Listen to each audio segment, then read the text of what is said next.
Sound check. Let's make sure we got you. Do I need to wear a mask up here? Or No, not with the. Yeah. Oh, I won't even wear my hat. Okay, testing. 1, 2, 3, testing. Good. Sound good? All right, so right here. Mm-hmm. It says main. Main is the 2 tables. Yeah. This is table 1. Okay. That's table 2. Okay. Back to main right here. Yeah. If you see an amazing shot, this will grab the last 30 seconds and put it in a folder for us so we can do a best shots of reel. Excellent. Okay. So you just hit that one so time. And both left, right, and 30-second review. Yep. Okay. And then score. And yeah, I'm not sure what to do about the score since it's a point system. I won't have access to the actual points. Okay. Because there's for every point they keep their opponent down below a skill level, they get other points. I won't have access to it. I'll just do it by rack. I'll explain it when I go through. Yep. And what I can do is this right here.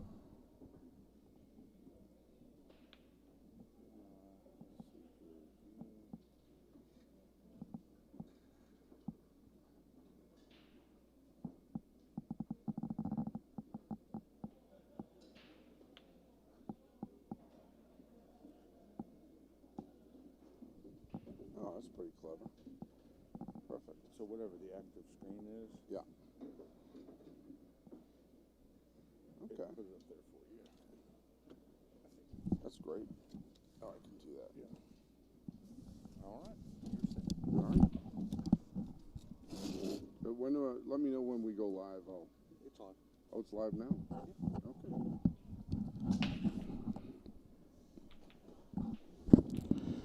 Okay, welcome to the 2021 USA Pool League National 10-Ball Team Championships. We are here at the Rio Suites, and we have our 2 teams in the finals, Safety Committee, that play in Plastown, New Hampshire, and Pocket Aces from Pensacola, Florida. Safety Committee is in the hot seat, so Pocket Aces will have to double dip and beat them twice. Teams are just warming up. And maybe give us a few minutes to talk about the USAPL. The USAPL, like the BCAPL, is a Fargo-based rating system. As you know, Fargo is a rating system and not a handicap system. So the USAPL is a point-based handicap system based on Fargo. So as opposed to the BCAPL, that will generally be a rack race. This is a point system. So the teams with the most points at the end will win. And there are built-in incentives in the USAPL. So for every point you keep your opponent down below their skill level, your team will get 2 points at the end of the night, at the end of the match. So there is an incentive to crush your opponent as much as you can. And teams now are huddling, planning out strategy. Safety Committee plays in the New England USA Pool League, for which I'm happy to be the league operator. They are a really strong team. They've been playing together for a very long time and are a very tight-knit group. Pocket Aces look to be the same from Pensacola. This promises to be a very, very tight match.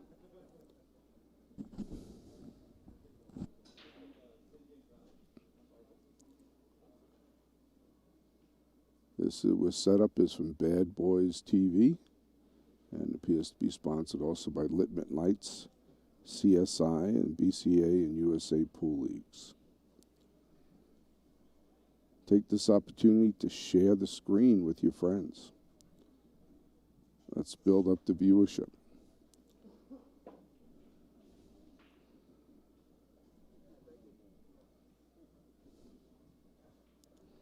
We'll be playing, looks like, on 2 tables. So we will double up on the matches.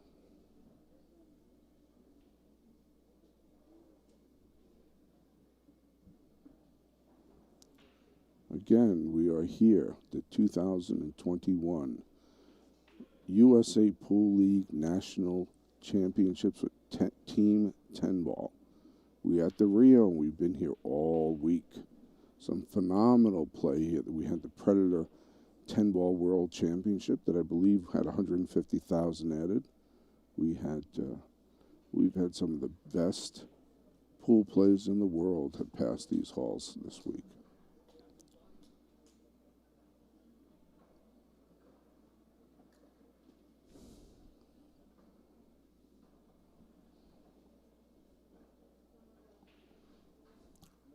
Teams are playing this, getting their strategy ready. Safety Committee from Plastow, New Hampshire. They play out of the Crow's Nest in Plastow. And Pocket Aces from Pensacola, Florida. Okay, we're getting ready to lag.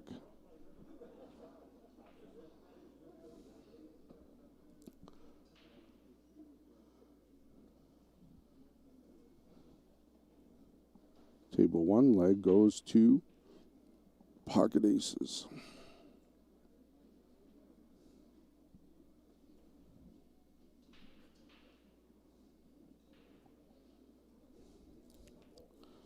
We have alternating break format in the USAPL. So the lag gets you the first break, and then win or lose, your opponent breaks next.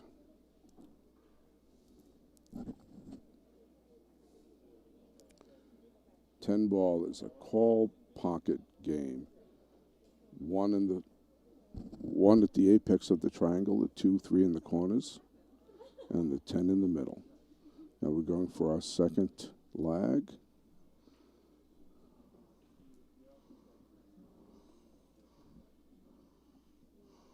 And this one again looks like it goes to Pocket Aces.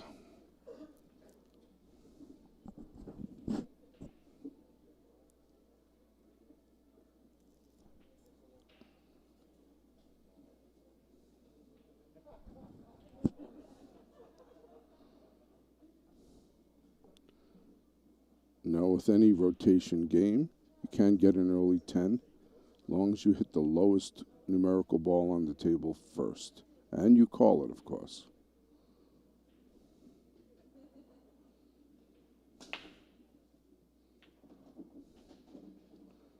Okay, several balls in on table 1. And see if that 2 ball will squeeze by that 6. Can't tell from this angle.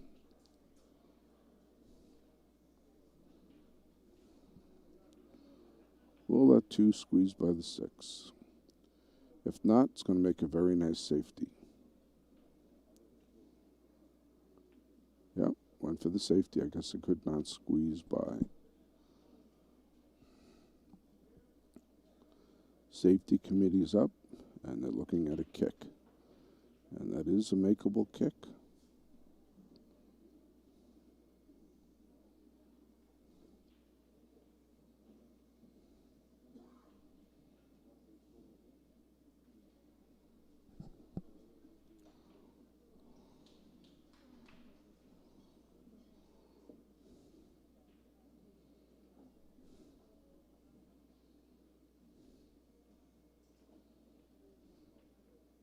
That's a good hit. And left your opponent tough.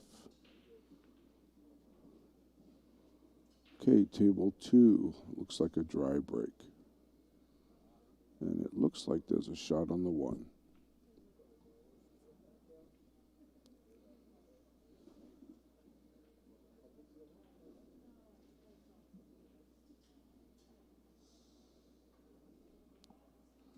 Wrist that. Oh. He was afraid to scratch in the side. She hit it very thick.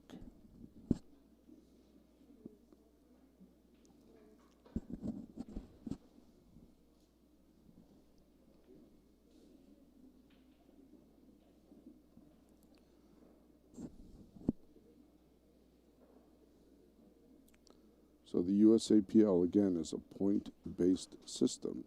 So the handicaps will change on each matchup. Players will have to go to slightly different points depending on who they are playing. It is an extraordinarily accurate handicap system because Fargo rate is an extraordinarily accurate rating system.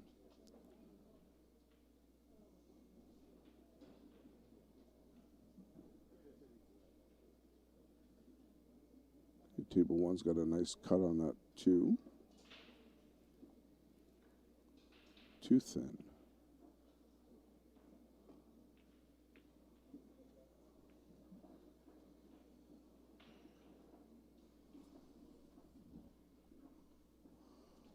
Okay, pocket ace is on the table on the right. Table 2 has a nice cut on the side.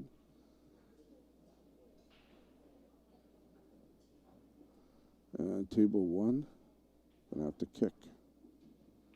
Oh, bad kick. 9 ball in that kick on table 1 stays down. Any ball illegally hit will stay down, except the 10. That would come up. Ooh, table 2. Nice hit on the 1, and buried himself on the 2.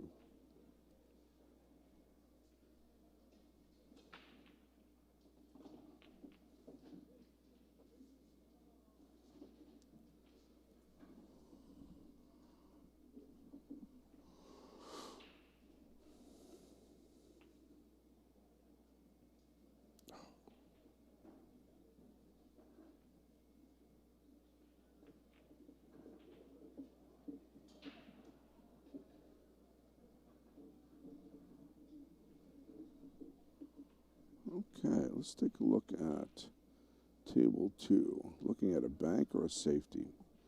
This is probably a prime opportunity for a safety. Nope, went for the bank. Oh, almost got lucky with the 5. Almost. So pocket ace will come to the table with a fairly easy combo. Trick is to leave that 3 there so you don't lose the shot on the 3.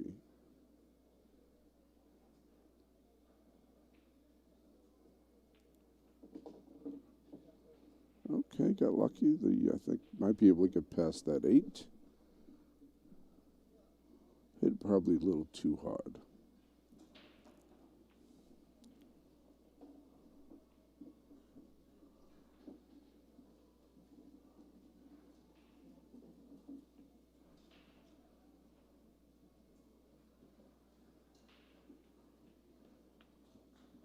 Well, got away with it. The 8 moved out of the way.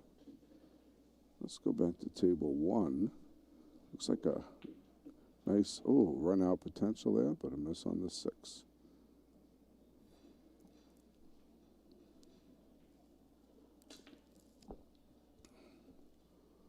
So pocket aces comes to the table on 1. If that 6 will go by the 8, that's fine. Otherwise, it's going to have to cut inside. Can't tell where it's going to, if it'll squeeze by the 8. Well, he thought it was going to squeeze by. Okay. Safety committee comes with a 3-ball out that looks pretty simple. Nice. Okay, she got herself a nice easy on the 8. It's not too straight. Want to bring it back a little bit, or if she can go forward around if she's got an angle. Looks like she's going to put top. Try to go 2 rails. Ooh, okay. Pensacola team comes back with an easy out.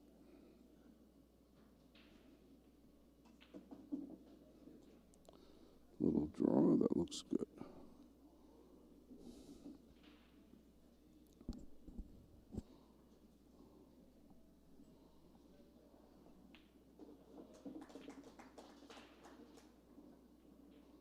Pensacola takes the rack on table 1.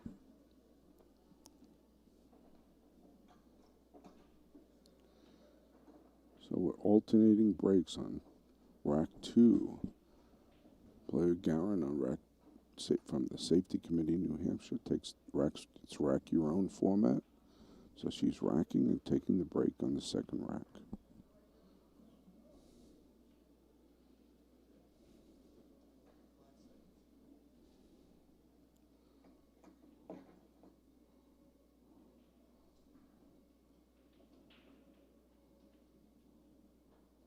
That's a pocket aces look like on table 2, shooting the 4. Not a lot of safeties being taken in this match so far. Lots of safety opportunities, but not a lot of safeties being taken. Table 1. Okay, she makes a ball on the break and's got a shot at the 1.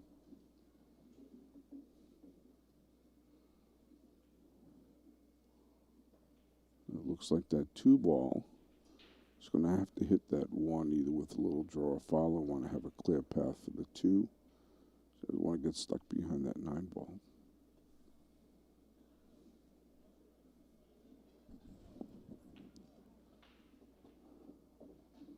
I can't tell if she came out far enough. She may have gotten stuck behind the 9.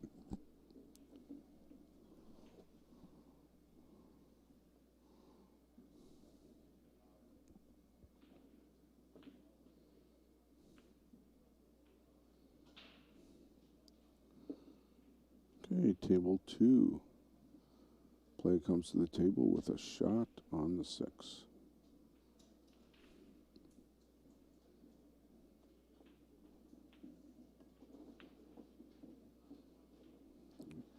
Now that might be turned into a safety. Not intended, but well placed nonetheless. That would be Pensacola comes to table on table 2. See if they take out their jump cue. They can kick it, or they're going to choose to kick it. Go to long rail first. Should be an easy kick. Yep. Ooh. Solid hit, bad result.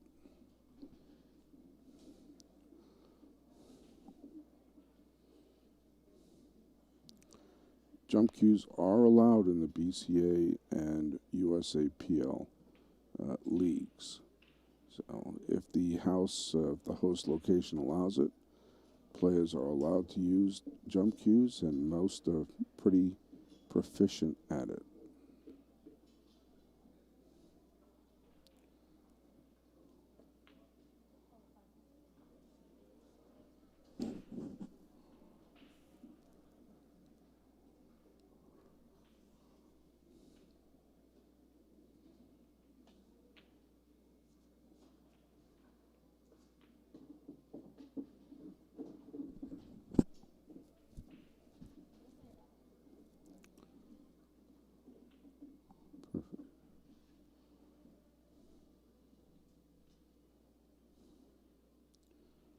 Okay, let's look at table 2. It's got a 3 ball out. Nice combo on the 9-10. Just got to play easy on that 8.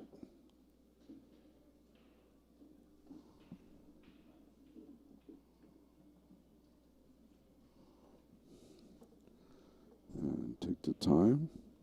9 will probably go by, but my guess is he's going to take the 9-10 combo.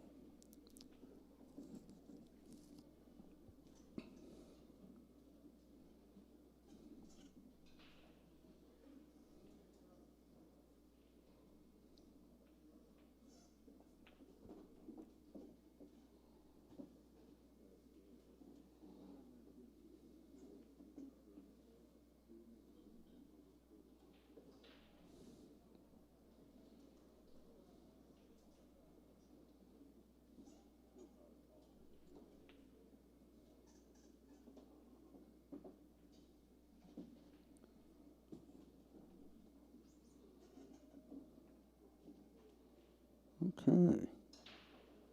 Not sure what's going on here. Can't tell if he's going on for the 9 in the corner or for the combo.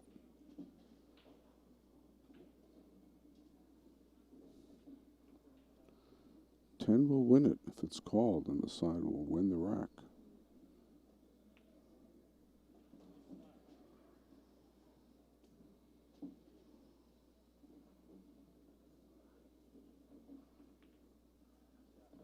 Yep, went for the combo, which was the way to go.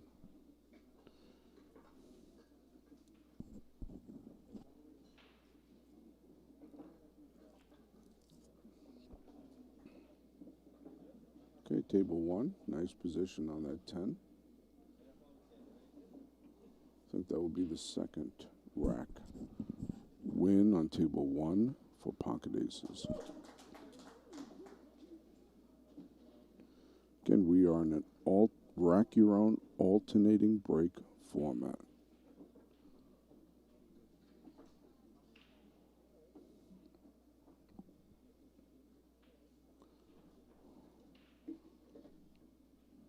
Template racks are allowed, so I'm surprised to see everybody using the wooden racks, but player's choice. Oh, we see a template rack out on table 1. Looks like a magic rack.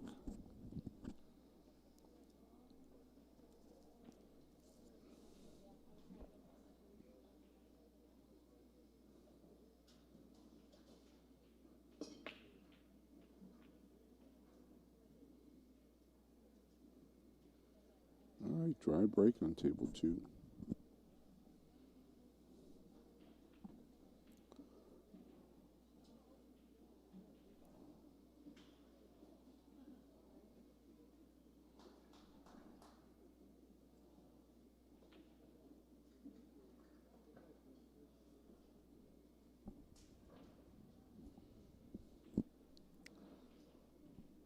Let's take a look at this break. So pocket ace is breaking on table 1.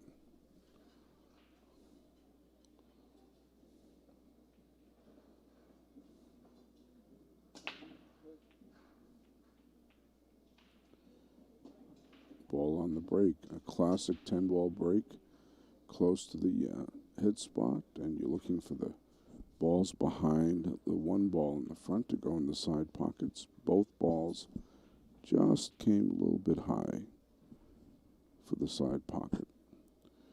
I don't believe he can see the one on the one ball, but he can push. He can call a safety, or he can push. See if he's going to take out his jump cue or push on this one.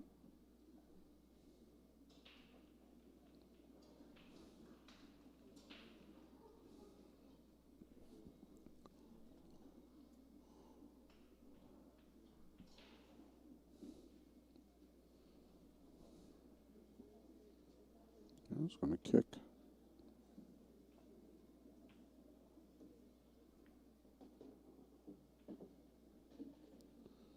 And he left a, looks like a clear path for the one in the corner.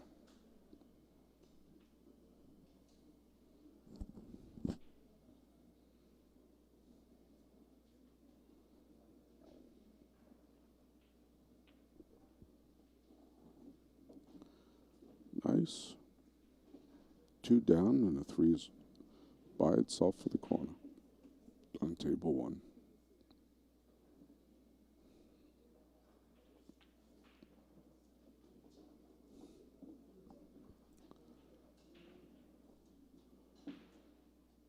Gonna have to come past the 9 for the 4 ball. Now kicking on table 2. Oh. Ooh, it was tough miss on table 1.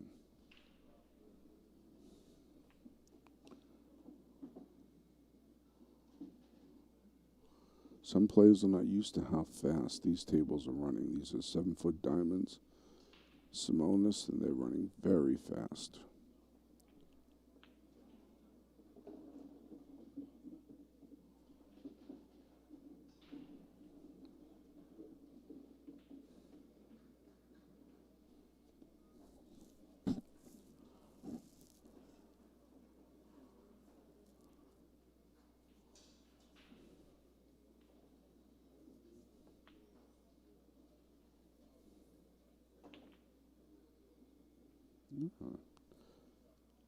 Not sure if table 1 was trying to carry him on that 10. Low percentage, but would have been a nice shot to watch again. Let's take a look at table 2. A little cluster on the 4.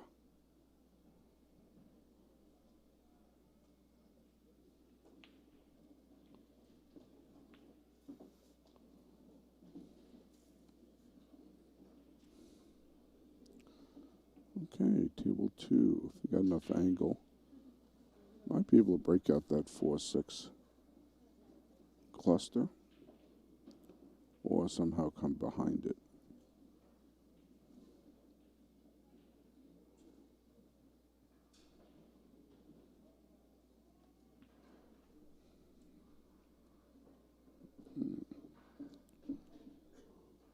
Okay, it looks like a 6-10 combo. Oh.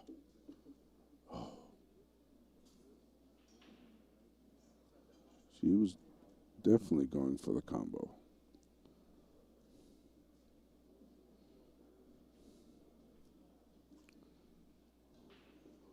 Lots of kicking.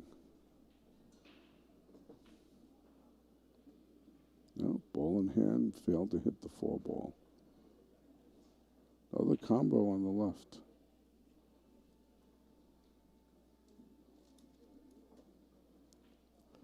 Looks like table 2 going for an early 10. Called a 4-10 combo. And got it. Another rack for Pensacola. Pocket aces.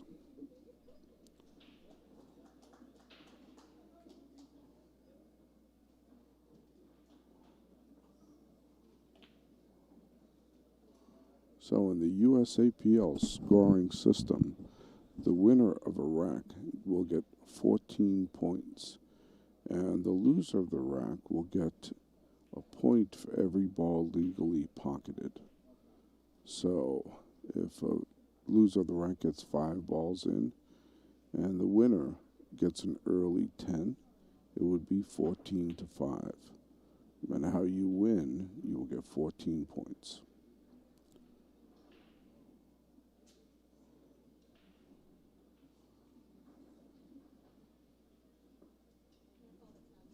Even if you've gotten all of your points in the last rack, you have to finish out the last rack. If both players reach their points or can reach their points in the last rack, then the winner of the last rack will determine the winner of the match. And for every point, you keep your opponent down below their skill level, so their goal for points, your team will get 2 points. So the incentive is keep it going. So it looks like on table 2, Pocket Aces won that match. Now we're on the second match.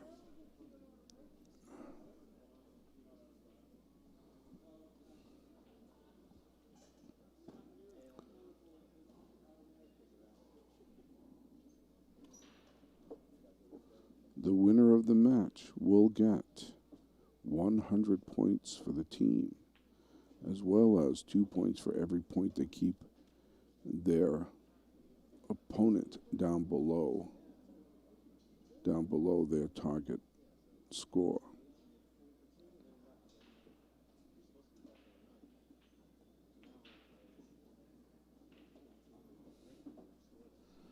Okay, table 1. Which way to get? Be careful not to scratch on the side pocket. Okay. Pocket Aces comes to this table with a fairly easy run out. Want to get on the other side of that 10 for 10 in the corner. Wow, fell a little short. But not too bad.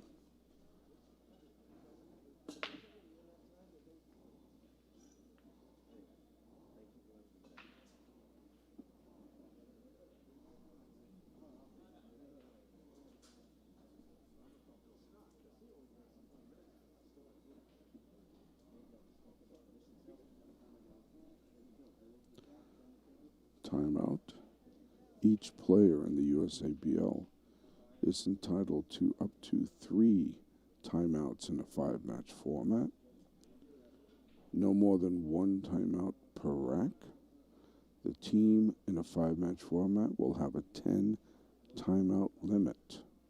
So if a captain or player takes 3 timeouts in the first 3 matches for 9 timeouts, then the last 2 players will have to share only 1 timeout for the remainder of the match. So there is a lot of strategy involved, when and how many timeouts to take.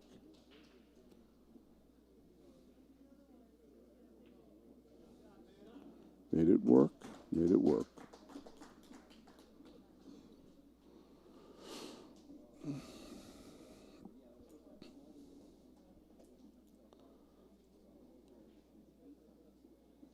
So it looks like that was the match on table 1. So Pocket Aces have taken the first 2 matches. Remember, they have to double dip.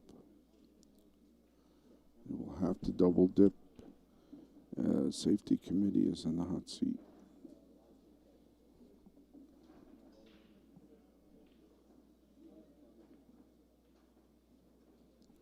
Safety committee playing together a long time. They are a tough team.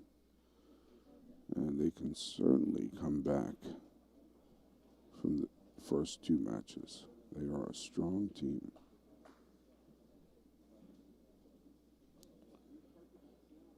Both these teams are taking their time, taking this seriously as they should.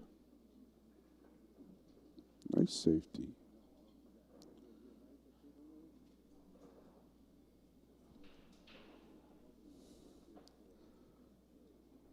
Okay, the third match is being started on table 1.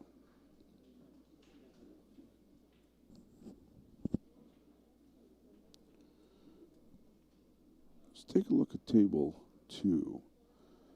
This is a fairly easy kick. So we should be able to drive either the 1 or the 6 to the rail on a kick. 2 ball is all the way at the other end of the table on the rail. So the table is set up prime for a safety as well. Remember, 10 ball is subject to the 3 foul rule. So if you can create circumstances where your opponent commits a foul, 3 consecutive fouls, and of course that you let them know on the second one that they're on 2, then you win that rack on the 3rd foul. And often it is better to take those safeties early while there's plenty of clutter on the table. Oh, we can kick from behind. I didn't think you could. I don't think that was a good hit.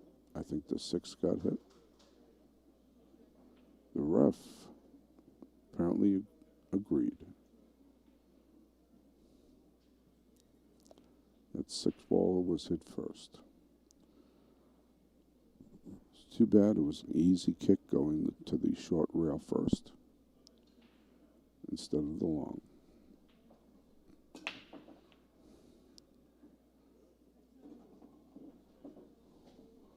Okay, Brian Angelbeck, I believe, is playing on table 1 for safety committee, a very strong and experienced player. He is broke, stuck a ball, and he's got a shot on the 1. Let's see if he plays the safety here. Can drive that cue ball right behind the other 2. Yep, he went right for the safety. I'm not sure if he got enough block, but the smart play was a safety there.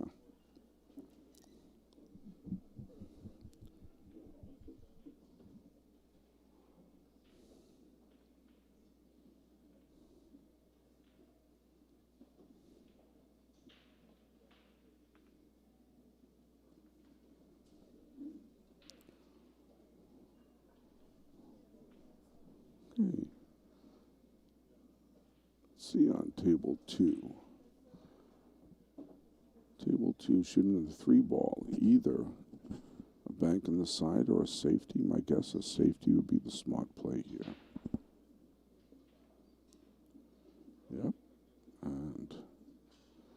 out a little too far, but the safety was absolutely the smart play.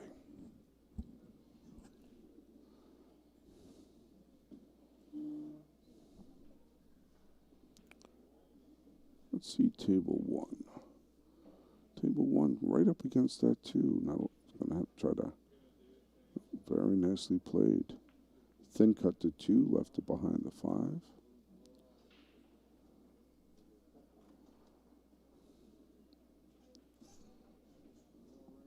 Brian comes to the table with a kick.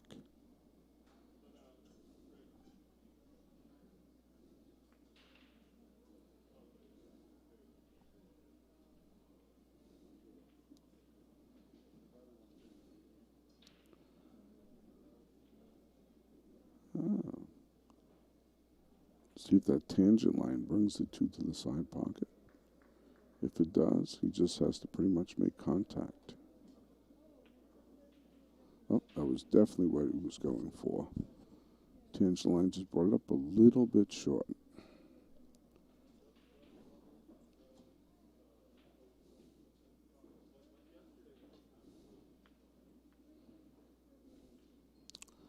I'm surprised I haven't seen anyone take out a jump cue. But lots of kicks and lots of good, lots of effective kicks.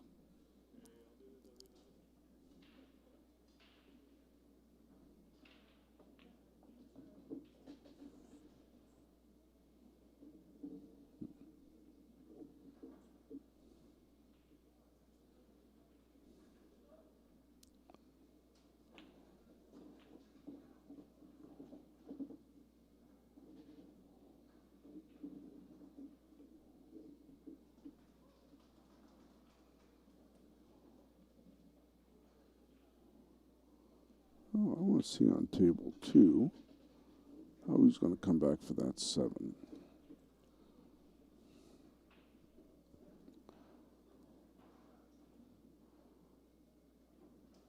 Is he going to try to leave position to bank the seven, play it safe, or come back all around the table to come behind the seven?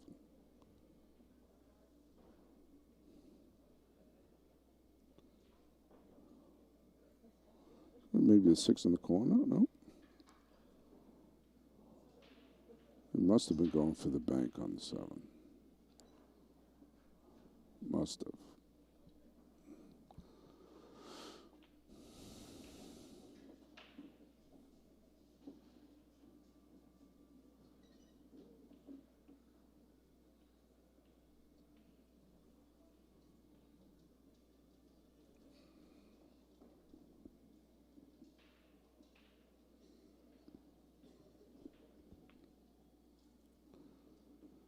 Well, looks like a 7-10 combo here. I can't tell if this 10 must have enough room off that 8. But it looks like the combo. Yep, that's it.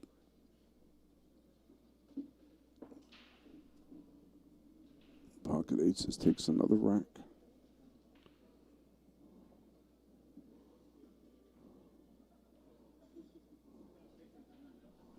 Let's see where we're going with this run out. We got a 4-ball run out.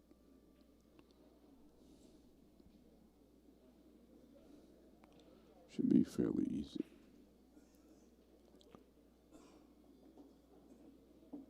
Nice. Got around the 8 very nicely.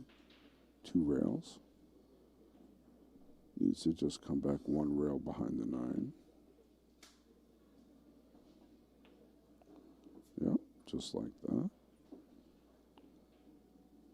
And bring it back up a little bit for the 10 in the opposite corner. Just like that. Very nice and smooth.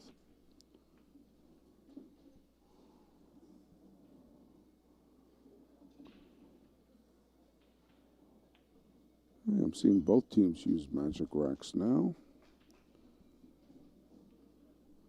which certainly in 10-ball is the way to go.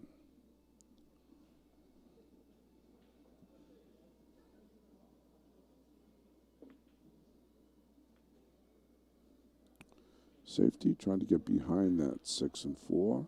Didn't slide it over quite enough, but certainly the right idea.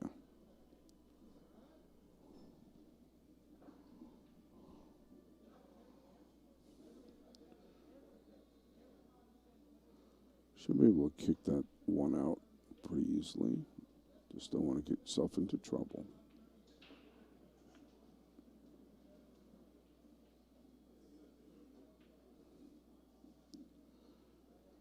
Right, this one ball is makeable. It can be cut in the corner pocket. Let's see what he does.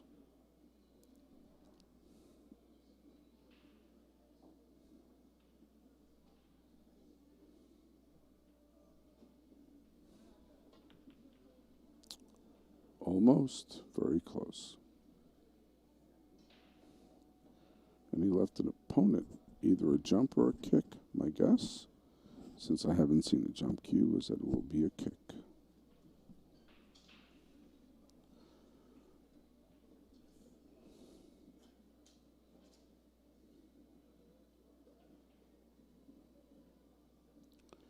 Okay. Most classic 10-ball breaks, you're looking to get one of the balls behind the one ball in the side pocket and bring the one ball up for a shot at the one. See if that 4 and the 5 go on the side.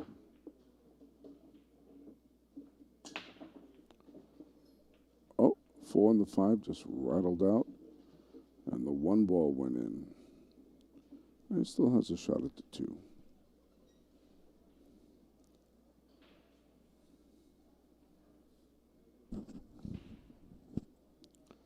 Very exciting play so far. Pocket Aces from Pensacola, Florida seems to be taking the lead, but Safety Committee is a strong team with a lot of fight. Ooh, looks like a miscue, table 2.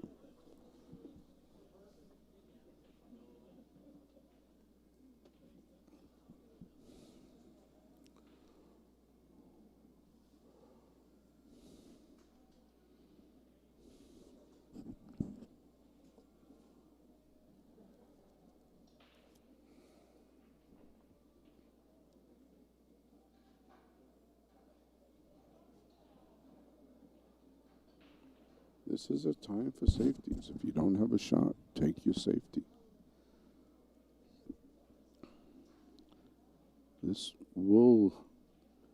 These matches will determine first and second place. Nice cut there on table 1. From Pocket Aces. And it looks like that 3 is stuck behind the 9. He's going to have to kick at it. And it looks, because it's the tangent line off that 9, any place he hits it, it will go in.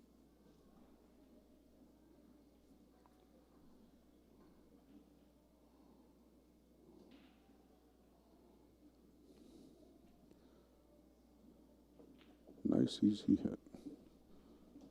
And he made it. With position on the natural position on the 4.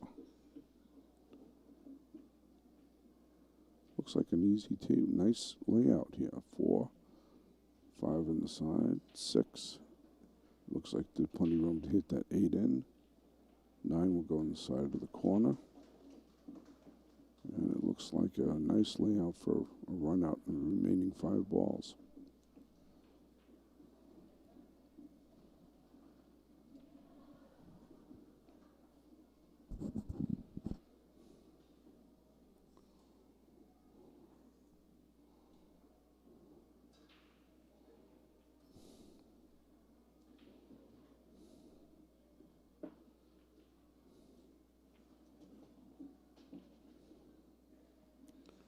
Yeah, looks like a stomp shot on that 6. Should have enough room to get past. He's checking it now. As long as you have room to get past that 9.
Yeah, just roll it up.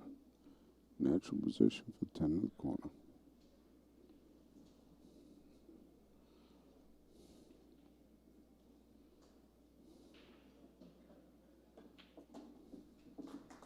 A stop shot, easily done.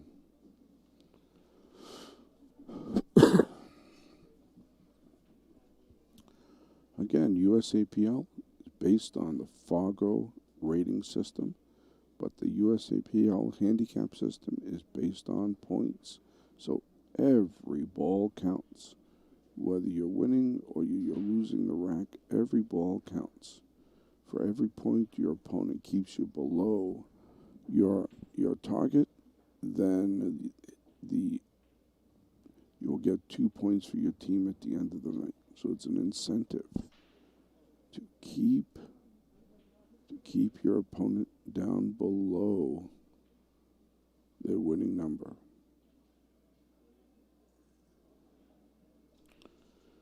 Now, this looks like a pretty interesting.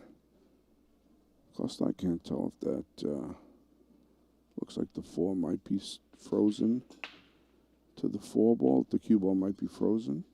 If it is frozen, he can shoot through the ball. If it is not frozen, you risk a double hit foul.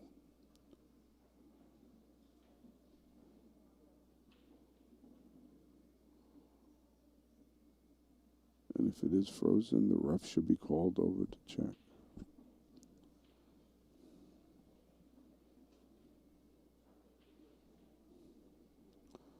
I'm not sure why safety committee is not calling over the ref to look at this shot.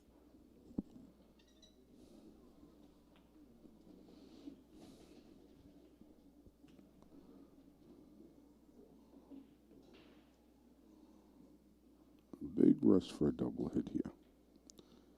And the gentleman knows it.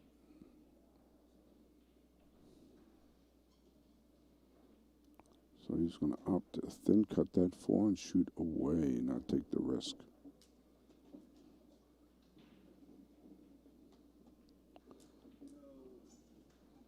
Well, it was a nice idea, but a bad roll. That's why we call it a game.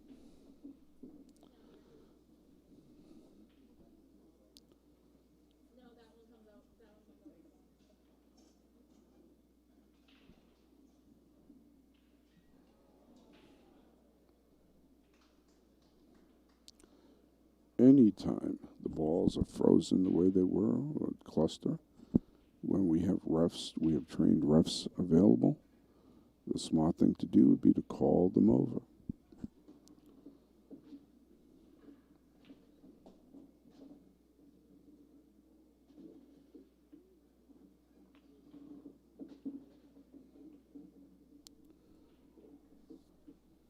You're looking at a quick run out on this rack.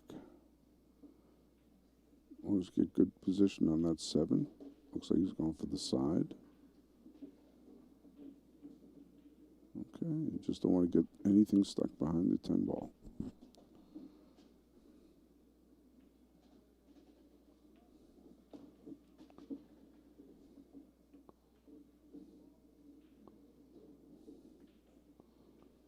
Little stop shot or a little bit of draw and bring the 10 ball right back into the corner. Very simple pattern. There we go.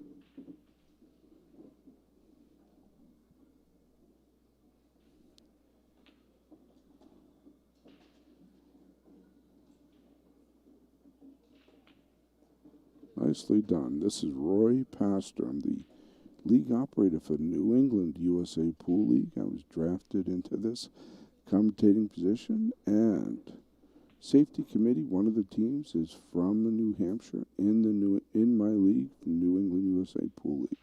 But both of these teams are playing well. They're very strong. Safety committee is in the hot seat. They have to be double dipped. But Pocket Aces is coming from Pensacola, Florida, is coming back. And they are coming back on a mission. They are ahead so far in this match, and if they win, they will have to play a second time to determine first and second place at the 2021 National USA Pool League 10-Ball Team Championships. Back at the break, we're looking to see what those balls behind the one go to side pocket. Oh, a little, not quite. Looks like table 2 broke dry.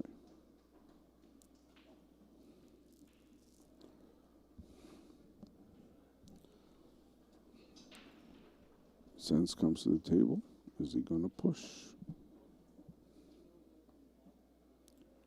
Looks like he's going to push. The opponent on a push shot can either take that shot or give it back to the shooter, to the original shooter. Looks like he's going to take it. Go for the combo. Oh, no, went for the safety.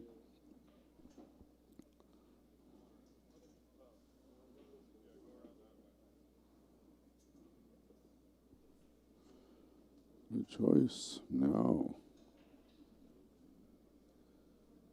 player Pinsens from the safety committee has a choice to make. Does he take out his jump cue and jump, or does he kick? And he may have to do a 2-rail kick.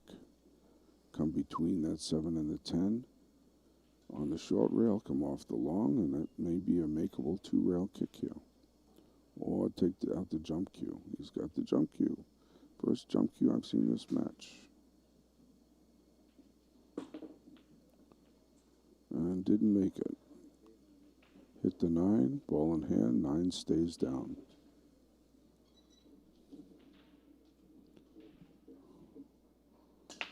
All balls illegally pocketed will stay down except for the 10 ball.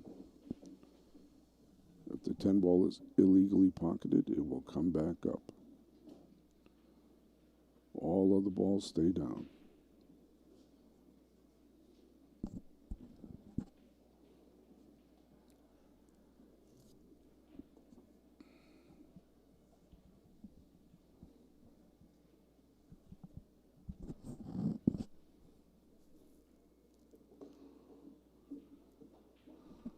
Okay, table 2 set himself up. A nice easy, set that up. Hit that one nice and put himself in position for the 2-10 combo.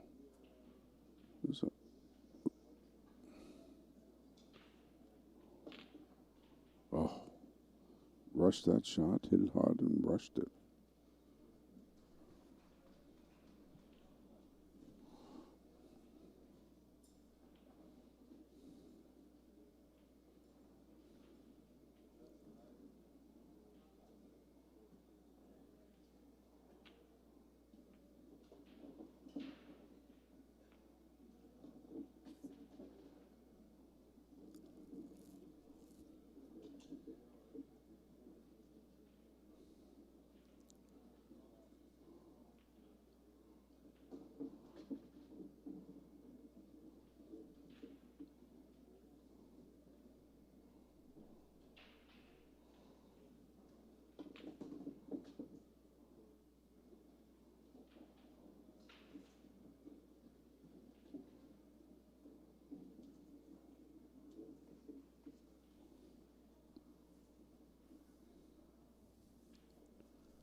Okay, table 1.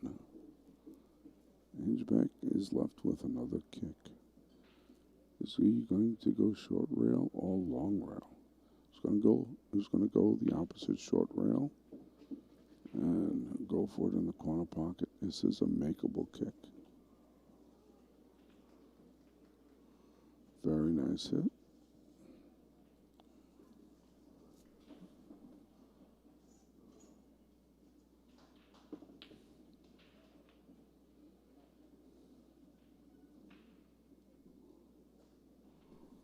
Okay, let's see what happens on table 2. That was a kind of a wild shot.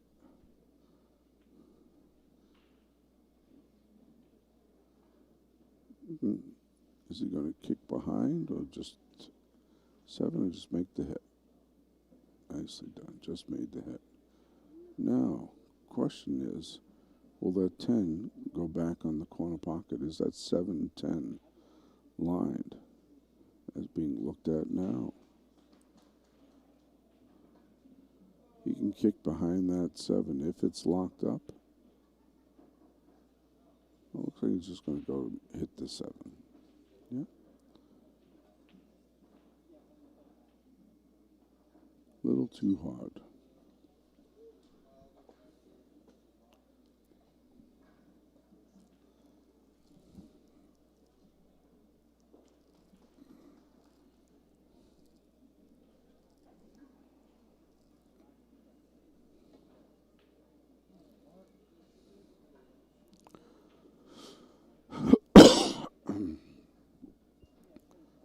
Okay.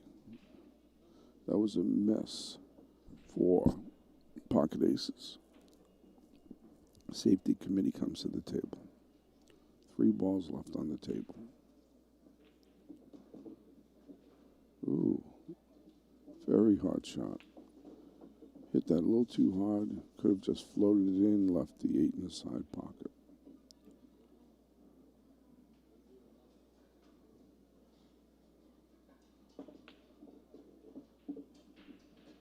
Actually, a nice stroke on that 8, but out of position on the 10. And the 10 is the money ball.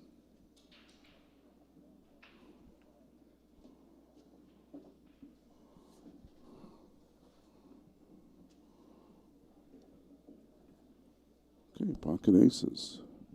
Good position on table 1. 3 balls left.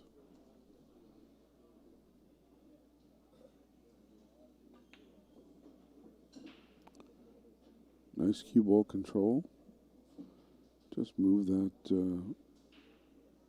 9 straight down. A little stop shot, or roll it up a little bit for a natural lie for the 10 in the corner.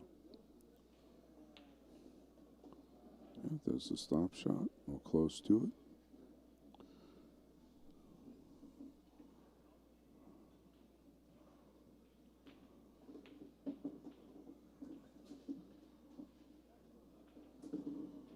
Okay, table 1, another rack, 4 pocket aces. Table 2, a scratch on the 10. Ball in hand, pocket aces takes another rack.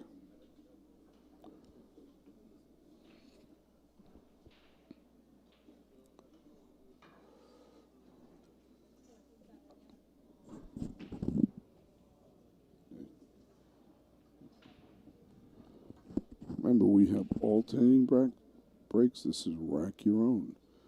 We have 2 players from safety committee, Angel Beck and Prasad, both on safety committee from New Hampshire. They play in Plaistow at the very nice Crow's Nest in Plaistow, New Hampshire. If Crow is watching, it is a nice place, Crow. We're looking to see one of the balls behind that one go in the side pocket. It did not go. When you're not using a template rack, the balls do not always travel in as anticipated. So on table 2, we did get the ball behind, at least one of the balls behind. The one ball went in the side pocket. We had the magic rack. I had a more predictable, traditional 10-ball break.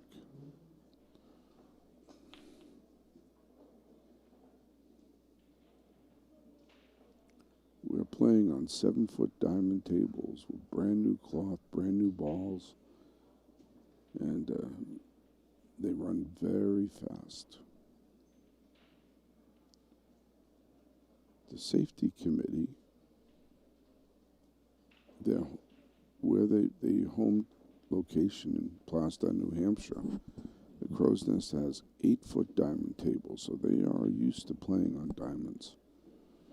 I don't know where Pocket Aces plays, but Pensacola, I know, is a beautiful area. Nice safety on table 1.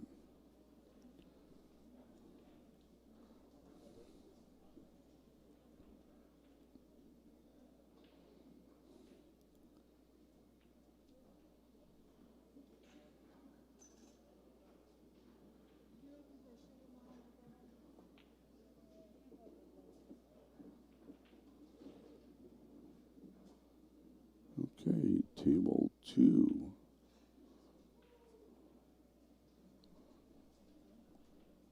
Table 2.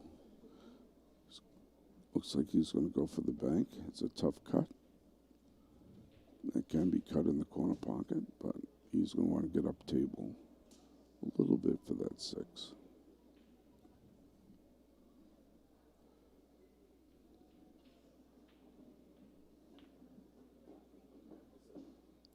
He called the bank.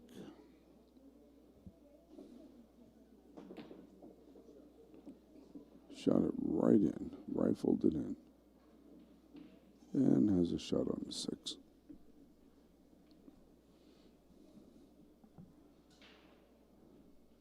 If you have a chance, take a look at the CSI and the Badboys Billiards TV recordings this week. We've had some phenomenal pool this week.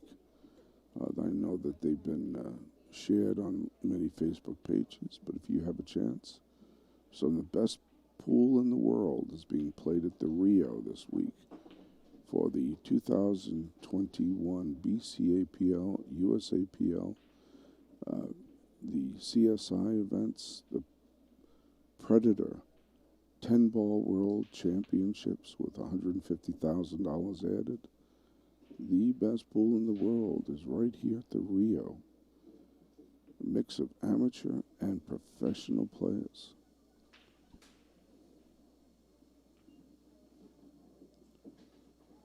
Okay, table 2, a nice lay for that 10-ball.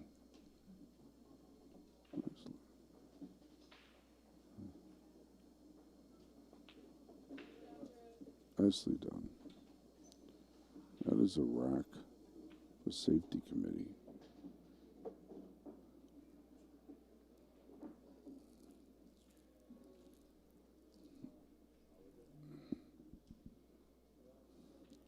Remember, it's alternating break, rack your own.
Tough cut on table 1.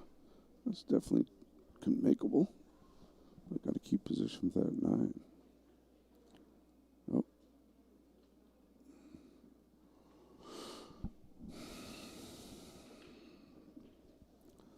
Oh. Beck comes to the table. Looks like he's going to back cut that in. Nicely done. Nice speed. Should just be able to draw that back for the 10 on the side.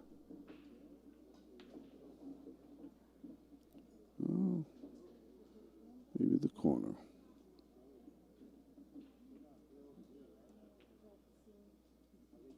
Nicely done.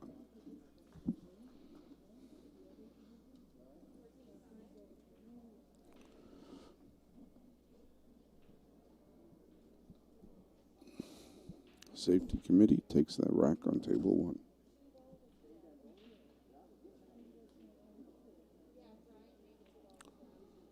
Okay. Template racks are coming out.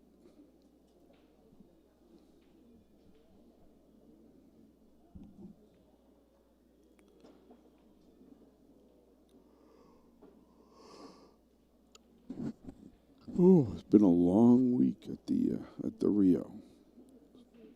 Some of the best pool you will ever see. Predator is this year's sponsor for the 10 ball and for many of the events here, and they've done a wonderful job. Ozzie Reynolds from CSI has done a great job. Very little friction. We've had to wear masks all week, which has been a bit of a challenge, but I think most players were accommodating. Most players understood, and they were required to play with masks.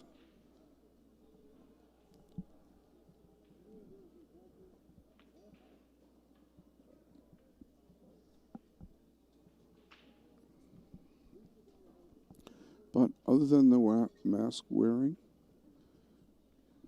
it is Vegas and great pool as usual.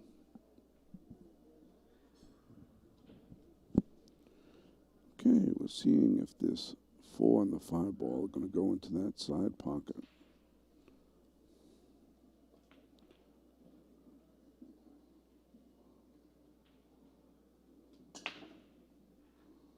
Four ball goes in, and there's a shot on the 1. The 1 should come up table. That is a classic 10 ball break. You want to keep control of the 1 ball.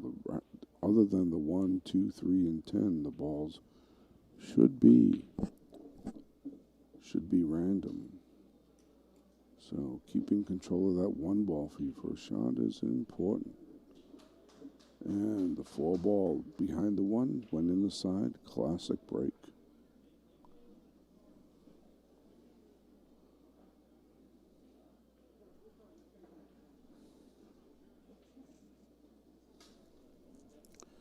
Much easier to do with the template rack than the wooden rack. Nice kick on table 2.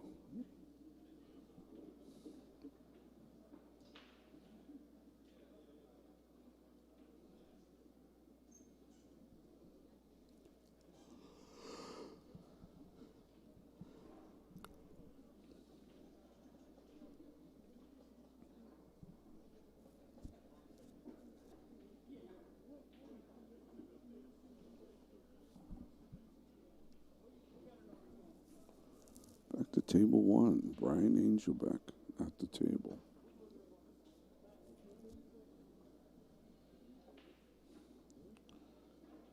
Got a window for the 1.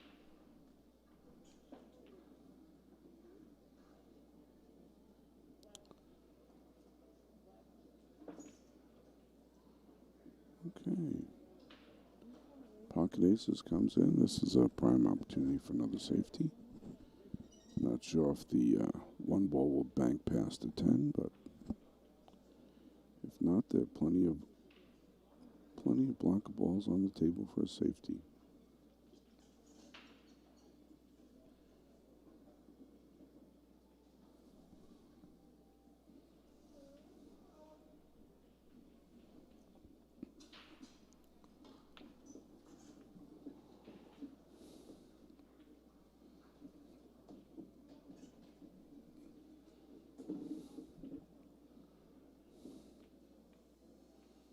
Yep. Didn't quite get the path that he wanted on that cue ball. And left safety committee player Brian a shot on the 5.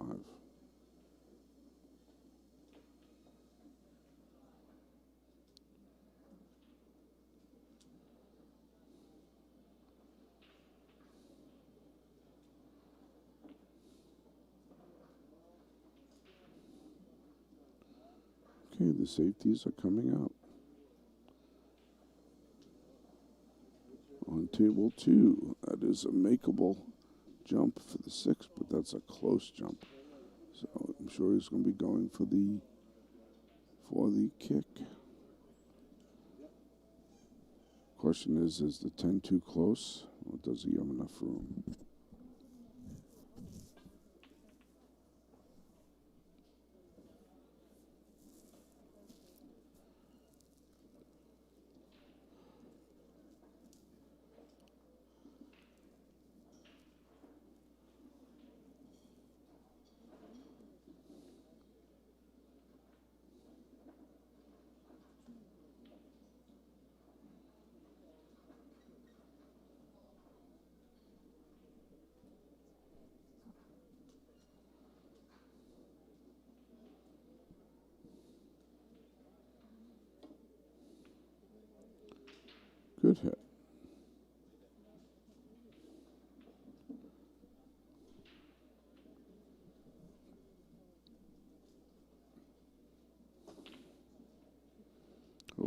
missed early 10, table 1.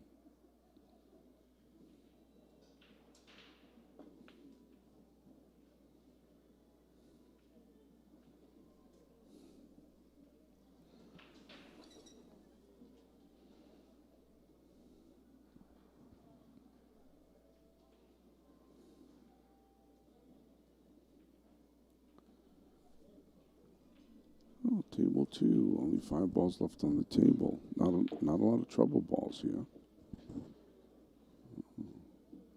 I wanted to stay on the other side of that 7.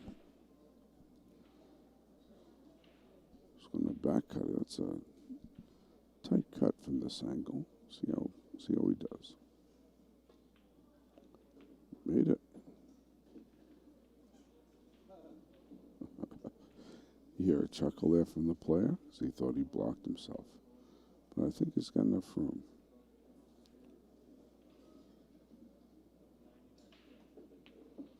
He does.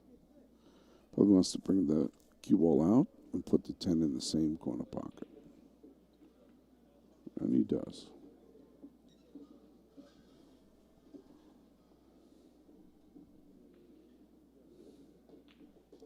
It's another rack for Pocket Aces, Pensacola, Florida.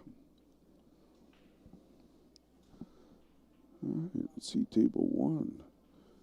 Is that a jump cue? I can't tell. Oh, a good hit on that one. Left a possible 110 combo. Otherwise, a safety on that one would be smart.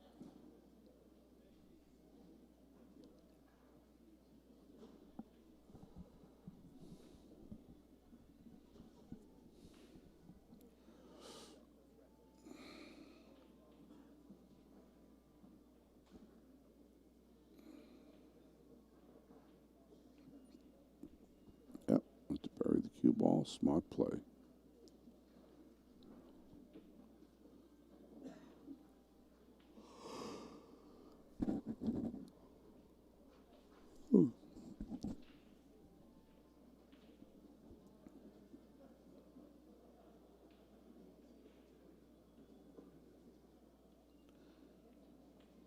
This would be a tough safety to get out of.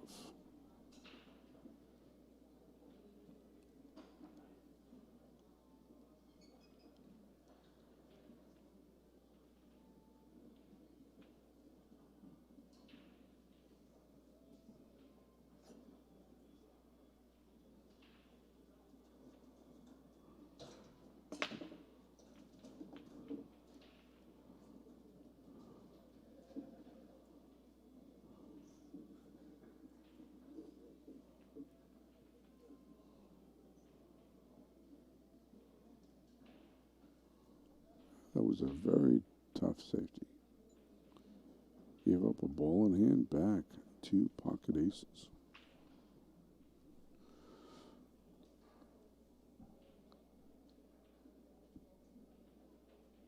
Let's see what's going on. Table 2. Oh, that looks like a tight hit. Cue ball looks tied up with the 1. Not sure why they're not calling over the ref. Watch for the double hit.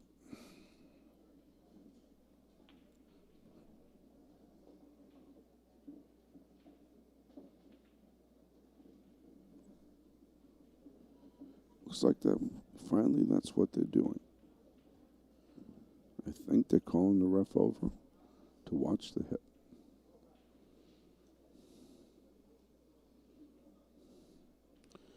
Yep. Hard to see the ref in the light, but there he is.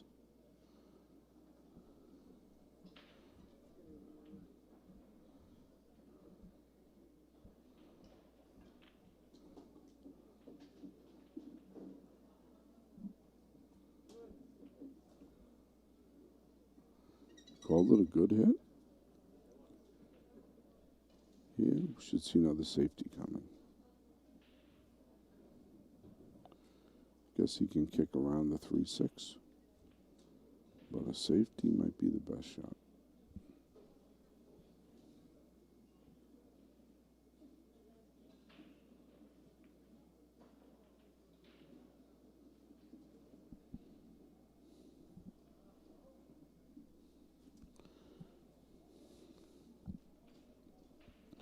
If you are just tuning in, this is the Team 10 Ball National Championships for the USA Pool League at the Rio in Las Vegas.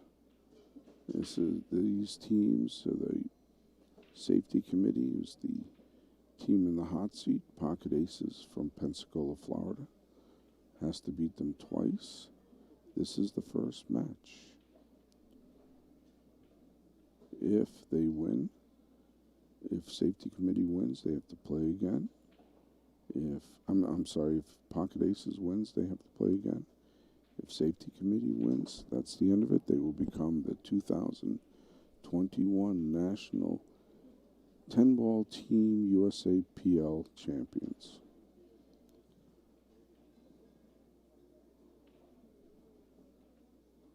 Everyone is fighting for points. Even though USAPL, like the BCAPL, is Fargo-based, the handicap systems are a little different, and the USAPL is based on a point system. As you know, Fargo is a rating system, a very accurate one as well. And because of that, the USAPL handicap system is extremely accurate.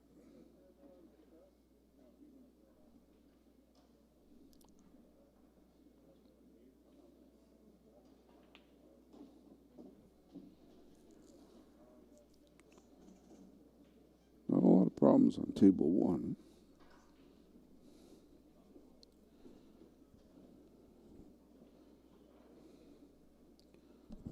Should go 2 rails for the 7 after the 6. 1, 2.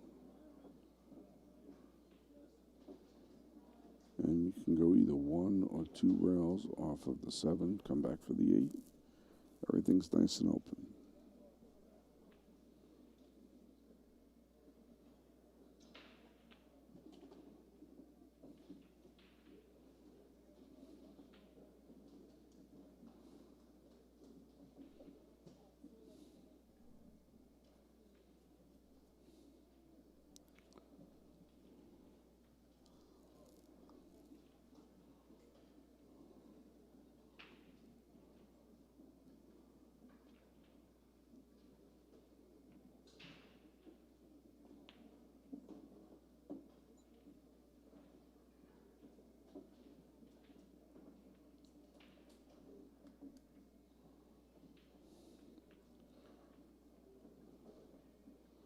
Should be an easy draw. Can even come off the rail.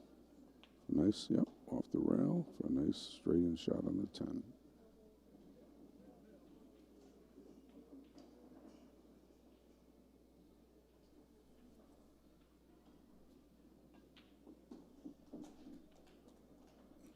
I think that's the match. Pocket Aces takes that match on table 1.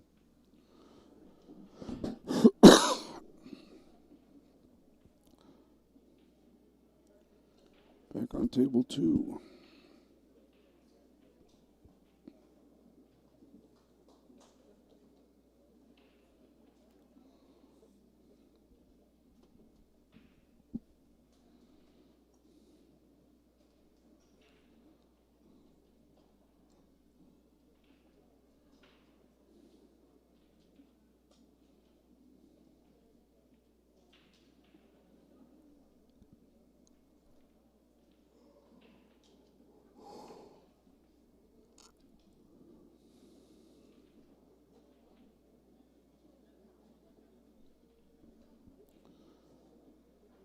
Okay, while they decide who's playing on table 1, we're back on table 2.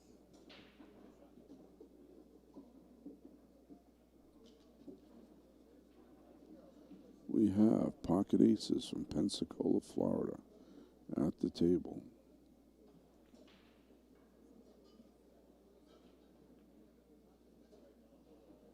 Nice speed.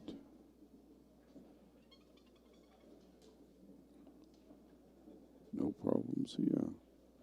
4, roll up a little bit, 5 inside.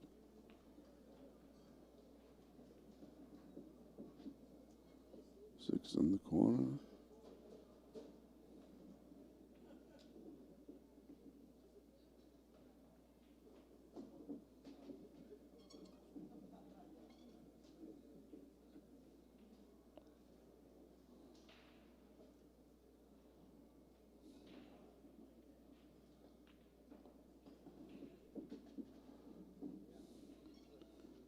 Should be an easy out at this point.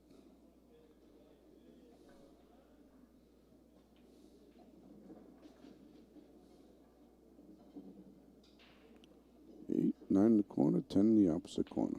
Oh. No. Sorry, same corner.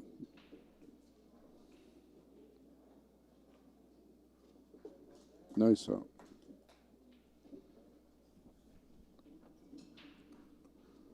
Okay, teams are strategizing at this point. Trying to look at the points. I think that Pocket Aces is up 3 matches. You can win with 2 out of the 5 if you really have strong wins. Again, we're point based. The USAPL, you scored on points based on the Fargo rating system. We are here at the 2021 National USA Pool League 10-ball team championships. We have safety committee from Plastow, New Hampshire. Play their matches out of the lovely Crow's Nest in Plastow. Pocket Aces from the beautiful Pensacola, Florida. Safety committee is in the hot seat.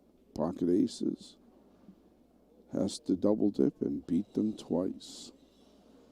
The teams now are figuring their points to see if they can come back, if Pocket Aces has this first round in the bag or not. And if they do, they have to come back and beat safety committee one more time for the national championship title. We are looking at the first and the second place teams, whichever that may be, for the USA Pool League National Team 10-ball championships. It was not too long ago in Plastow. This is Roy Pastor. I'm the league operator for the New England USA Pool League, and safety committee is in my league in Plastow.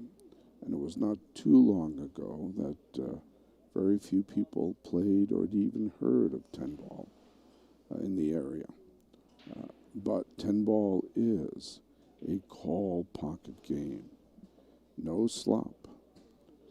So it is catching on, and more people are starting to play 10-ball in our area and across the country. A lot of the pros are playing 10-ball because it is more challenging and is a better game than 9-ball. We had the 10-ball World Championships here at the Rio in Las Vegas. I want to say that, in my opinion, it's a better game. I don't want to start getting people throwing stones. But in my opinion, 10-ball is a better game. It is all call pocket, no slop.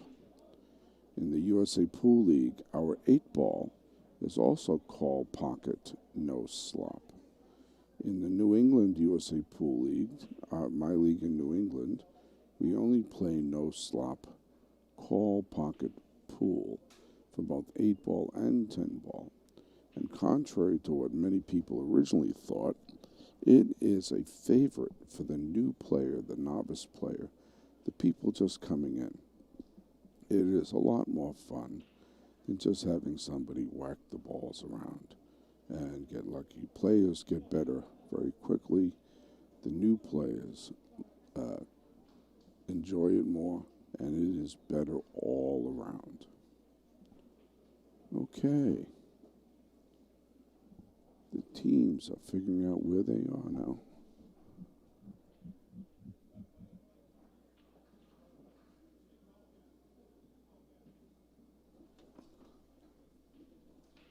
Let me see what's going on.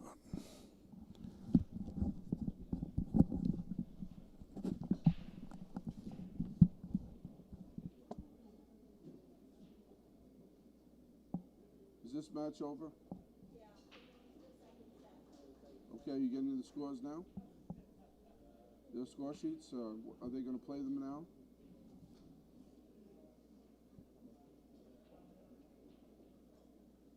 Are you going right into the second set? We're gonna take 5. Okay, yeah. Just to go to washroom. No problem. I'm alive. I just want to let people know what's going on. There's the scores. And Okay, you handed them in already? yeah, I gave them one of them, and I kept one of them. Okay, that's all I need to know right now. Oh, I just want to let the people know.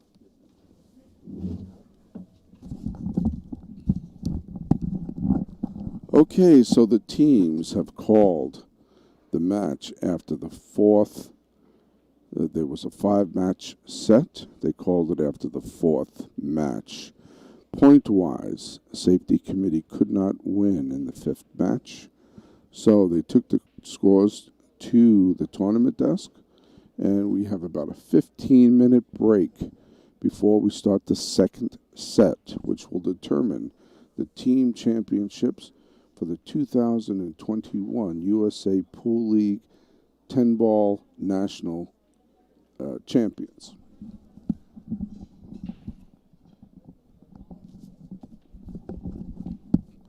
Stay tuned. We'll be back in about 15 minutes.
Okay, this is Roy Pastor. I'm the league operator for the New England USA Pool League, based out of Massachusetts, but we have leagues in Connecticut and in New Hampshire. I'm here commentating on Safety Committee versus Pocket Aces. This is the 2021 National Championships for Team 10-ball at the USA Pool League. We at the Rio Suites in Las Vegas. Been here all week and watched some of the best pool in the United States. For those of you who are wondering how 10-ball is scored, we score the same way in 8, 9, and 10-ball in the USA Pool League. The winner of each rack gets 14 points. The loser gets a point for every ball legally pocketed. Each player, the races are point-based. So depending on your skill level, on your Fargo assigned skill level, you have to go to a certain number of points to win. Fargo rate, as you know, is a rating system. It is not a handicap system.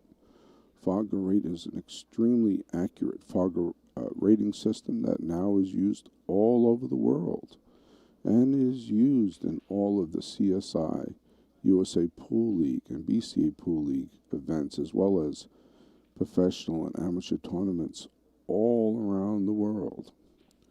The USA Pool League then has a handicap system based on the Fargo rate rating system. It is point-based and very, very accurate. It does more hill matches than you would see in many other leagues, or most other leagues. And today, we've had the first round of the match between the safety committee and Pocket Aces. Safety committee plays in Plastow, New Hampshire. Pocket Aces in Pensacola, Florida. This is a 5-match format where one player plays another player from the same team. It is not the round-robin format that we commonly see in the BCA Pool League. For every point that you keep your opponent down below their target points for the win, your team gets 2 points. So there is an incentive to play as hard as you can all the time. It makes no sense to try to let up. Everybody plays hard. It's a great system.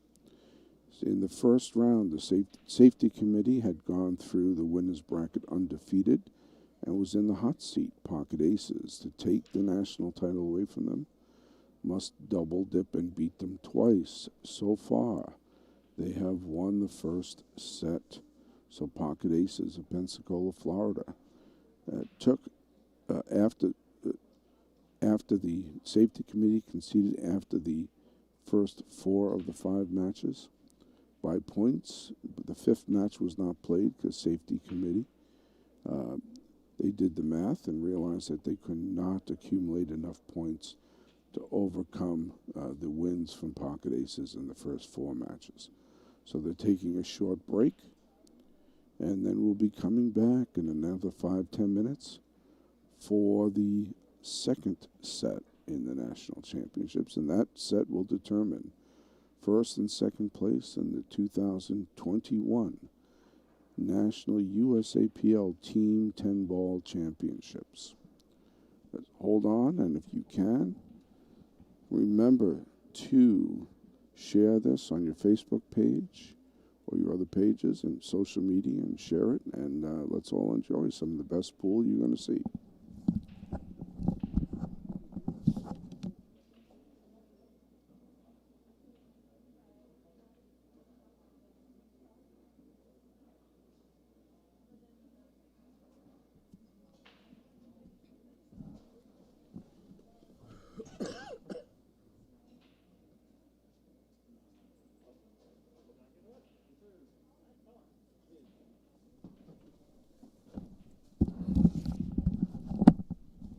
Okay, we are back for the second set of the National Championships 10-Ball Team Championship for the USA Pool League. Safety Committee was in the hot seat. Pocket Aces from Pensacola, Florida had to double dip. Pocket Aces won the first set. Now we are in the second and the final set for the team championships for the USA 10-Ball Team USA Pool League Championships. Ooh, been a long week.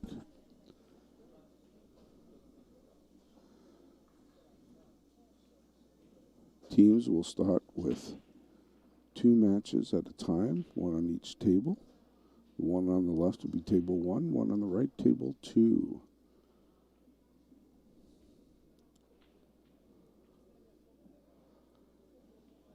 And the captains have flipped to determine who will put up first in the first set. Who will put up the first player. Players will then lag for the first break. This is a rack your own alternating break format.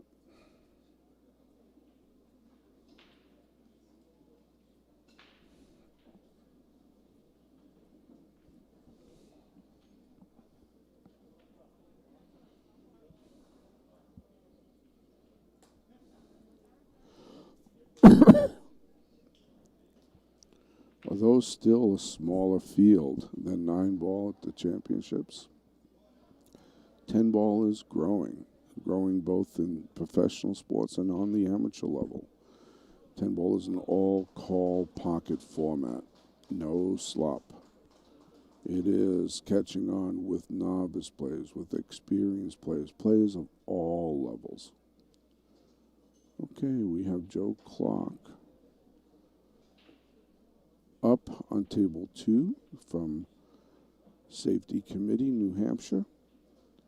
And he will be lagging on table 2. Let's see who they put up from Pocket Aces.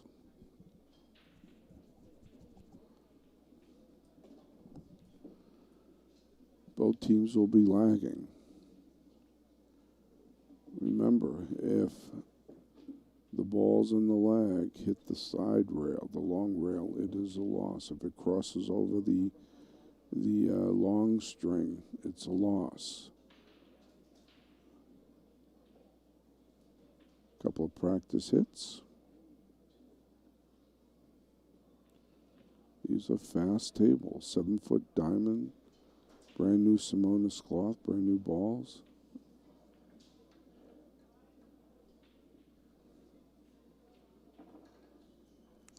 The players are allowed to use template racks. I believe they have magic racks that we're using. Or they can use the wooden racks that are in the tables.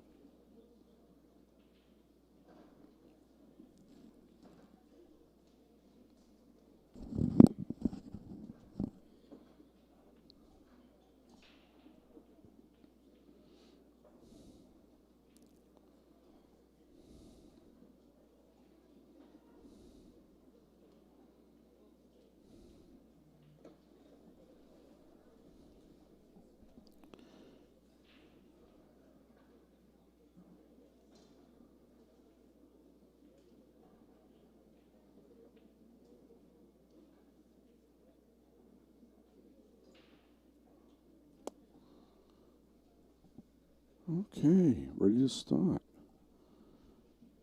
We've seen some nice breaks in 10 ball. Usually we're looking to see if one of the balls behind the 1 ball will go into the side pocket and bring the 1 ball up table for a shot on the 1 position. Or some people like to get the 1 in the side pocket like 9 ball.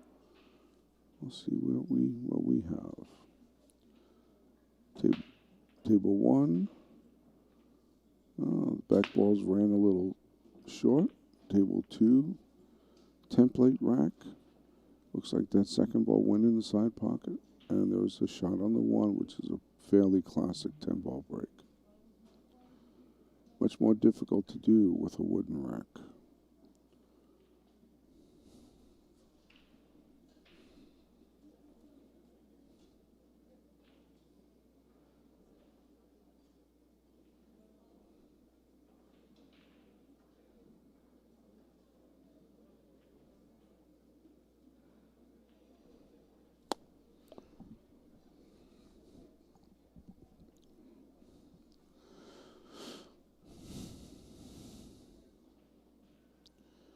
Now, under WPA rules on table 2, if that 10 ball is on the rack, the shooter is supposed to give the opportunity to if there is no referee, to their opponent. If there is a referee here, the referee will remove the 10 ball, the ball on the rack, placing a marker. And under WPA rules and BCA rules, if there is no referee, then you have to offer to your opponent to remove it. Something not often paid attention to.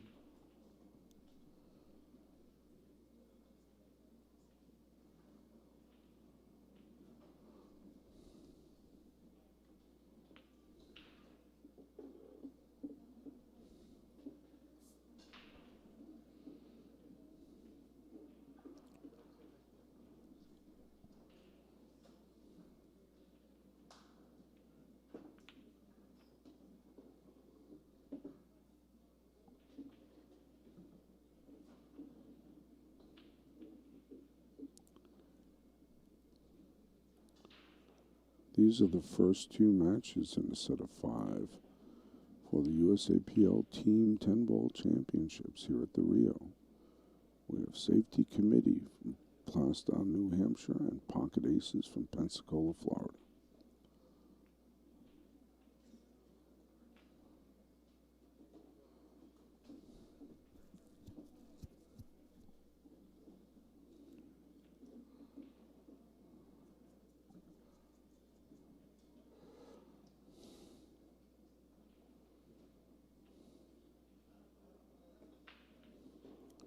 Here with Badboys Billiards TV at the Rio in Las Vegas.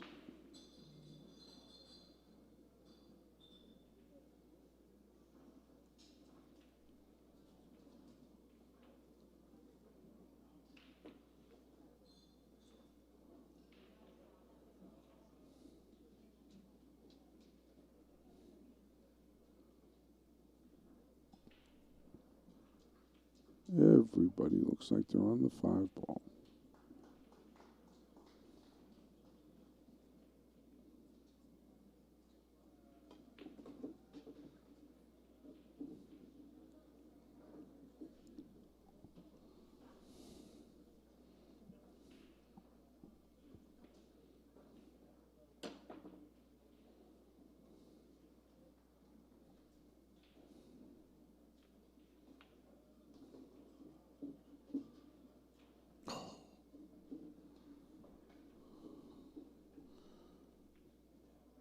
Table 2 got out of position. Now is looking either at a kick or a jump. A jump would make sense here. Going for the 7 in the side. Yep, here comes the jump cue.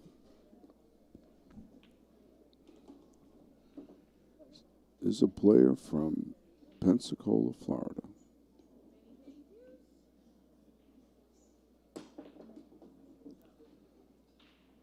Got it, very nice, and left himself a nice position on the 8. Should be a clear run out without a mistake.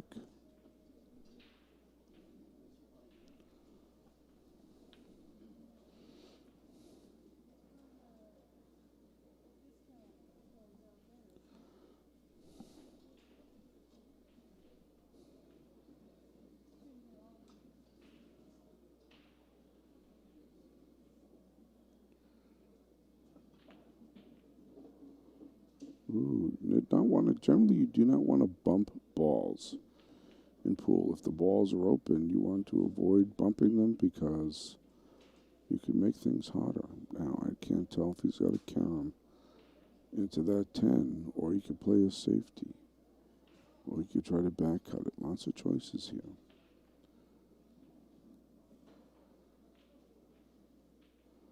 Not sure if that was called or not. Is he trying to carry him that 10? No, he's trying to call the 9. Back cut it. Nice shot. But, okay, still he's got a very makeable cut into the corner pocket.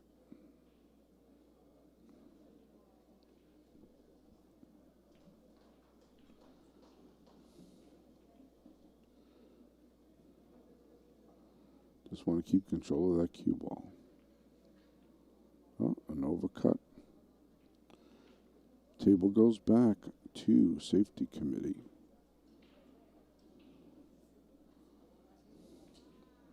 Little stop shot. There we go. Safety committee gets that rack. Let's go back to table 1. Looks like safety committee scratched and pocket aces comes to the table with a ball in hand.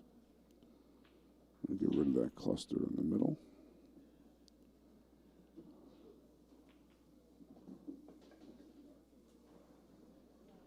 Probably didn't need to make a combo. Could have taken the 4 in the corner pocket and left himself a nice 5, but people like combinations.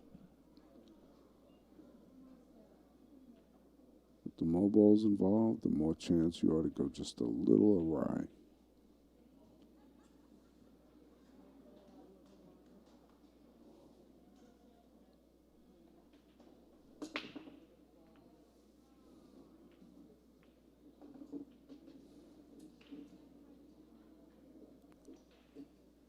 Can't tell if he can cut that from this angle. Can't tell if he can cut that back on the side.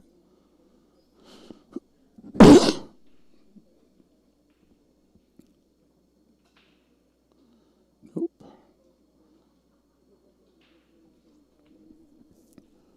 Nope. He took a combination unnecessarily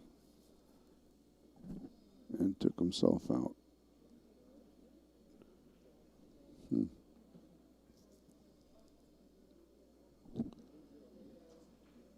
All right, I can't tell if this 4 goes past F5. It does not look like it does.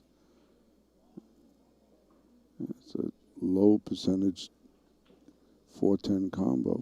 I can't tell what she called. No. That was a tough cut. Here it would look like a carom. Cue ball off the 4 into the 8 would be the shot. Yep, that's what he took. Nicely done. Good speed and gave himself position on the 4.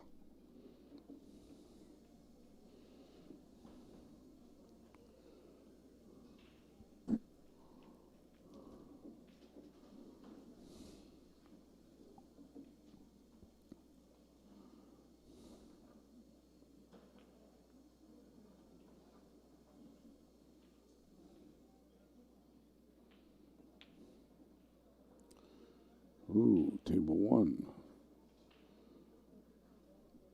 Bad shot on the 6, but got lucky and looks like had an unintentional safety.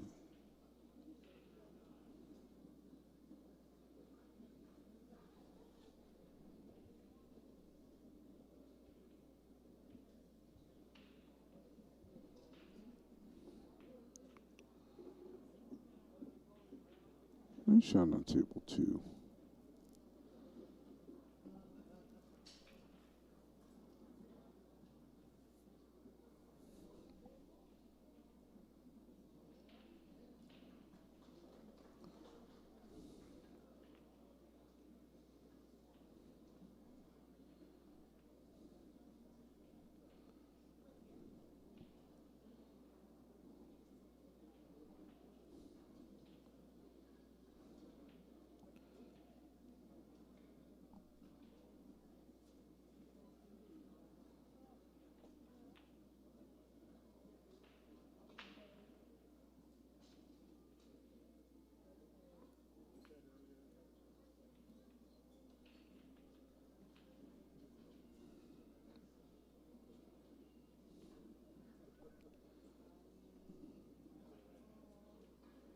So we had some very good words earlier from this president and CEO of CSI International regarding a moment of silence and honoring the victims of 9/11 on this 20th anniversary of the terrorist attack in New York.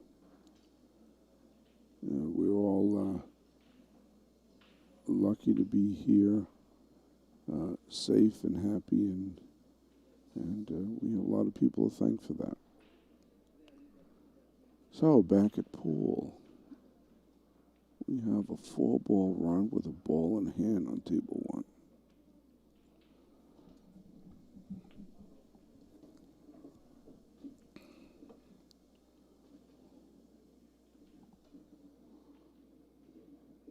Planning it out.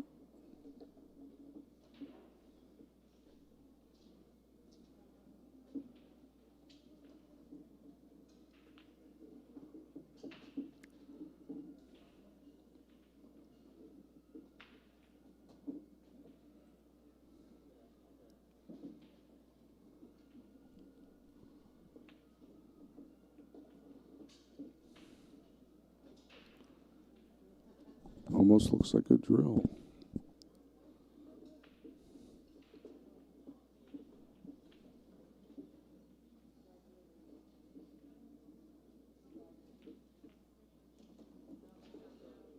Lifts up perhaps a little bit more at an angle than she would want it, but still makeable.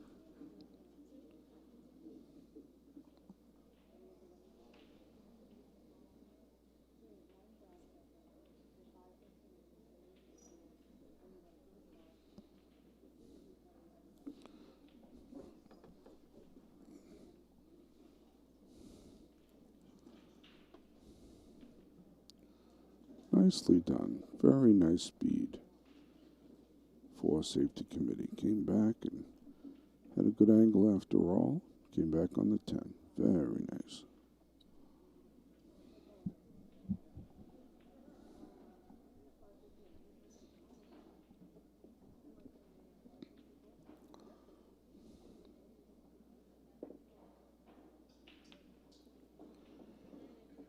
So we'll see that on pocket aces on the second, we have the 4 and 5 again behind the 1. Now, just to remind everybody that we are under BCA and WPA rules, which means that other than the 1, 2, 3, and 10, all balls are required to be random.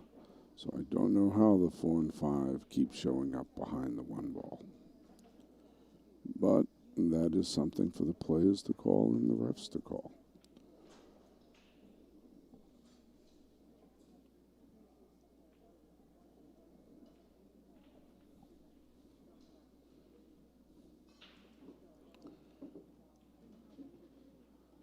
So Joe Clark from Safety Committee is on table 2.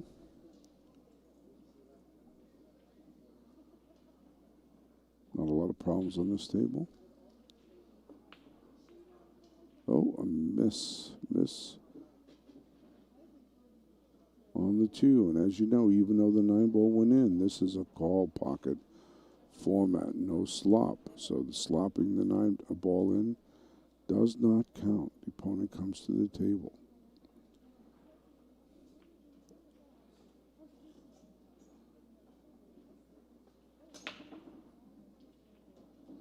So on table 1, both balls behind the 1 ball went into the side pocket, and you have a clear shot on the 1.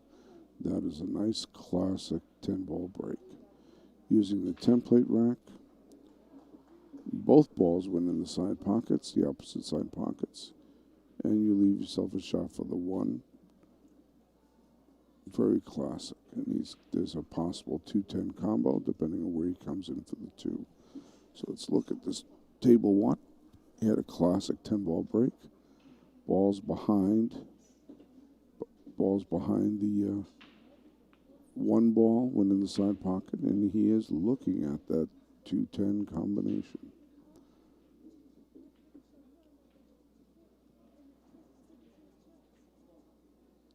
He called something, but I could not hear.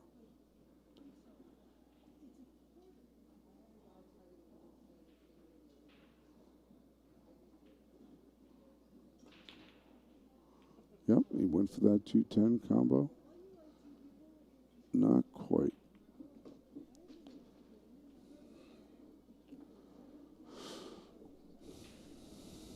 But he did leave his opponent, I believe, a tough shot. I don't think his opponent has a clear shot at the 2.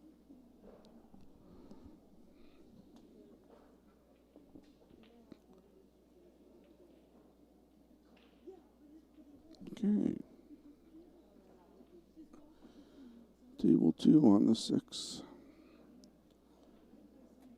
He's got to make a decision, either a safety or a bank.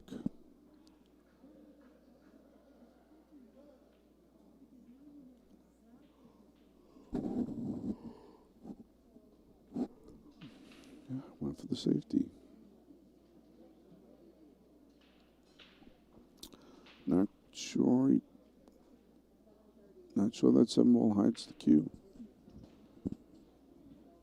Could even hop it or jump it, or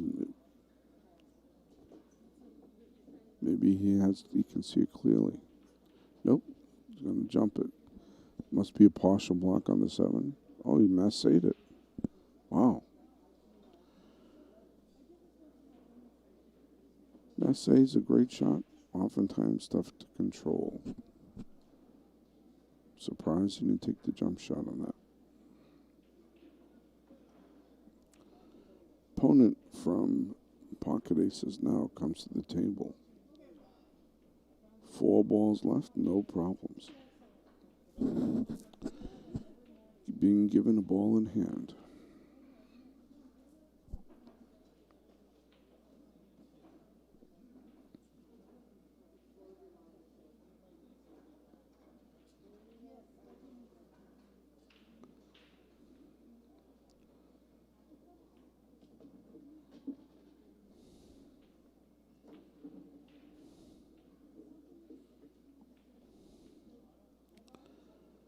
Can't tell if he's got much of an angle.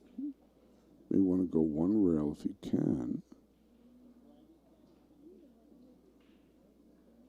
To get the 8 in the opposite corner than where the 10 is sitting.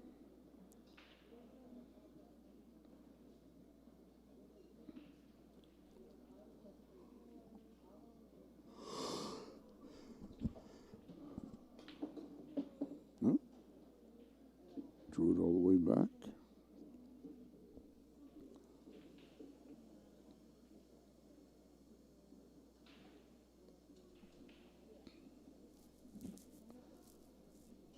Hate to be too close to the rail on this kind of shot, but he does have a clear pocket at the side or the corner. It looks like he's going for the side.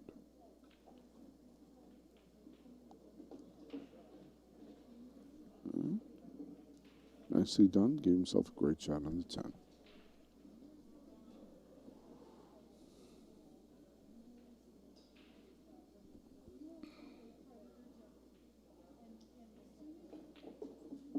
Pocket aces, takes another rack.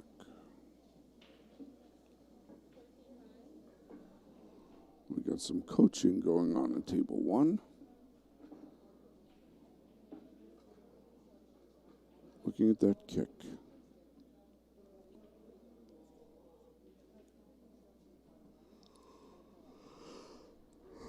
One thing about coaching, if you miss, you can always blame it on your coach. If you make it, you take the credit, and if you miss, it's the coach's fault.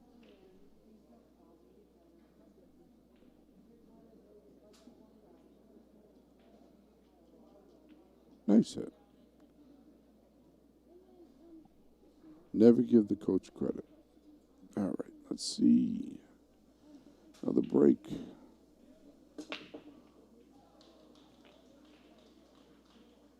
Okay, looks like a dry break. A little bit to one side. Nothing goes in the side pocket. Nothing goes in the corner pocket. And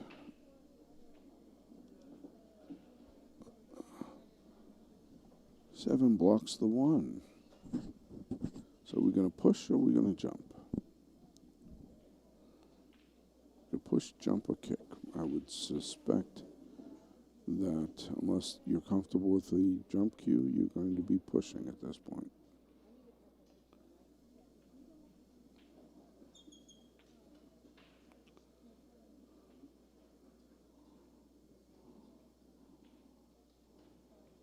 Nope, here comes the jump cue.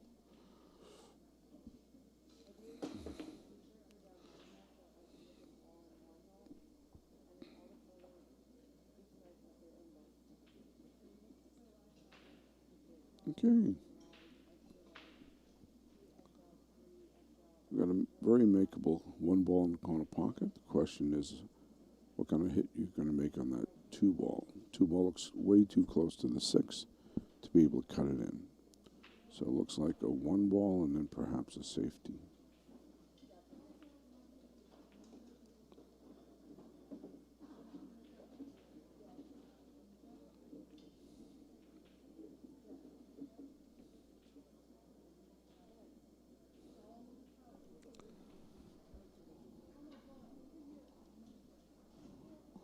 Only 3 balls on table 1.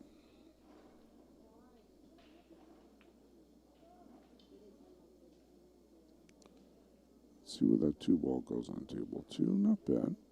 But it looks like another safety coming up on table 2.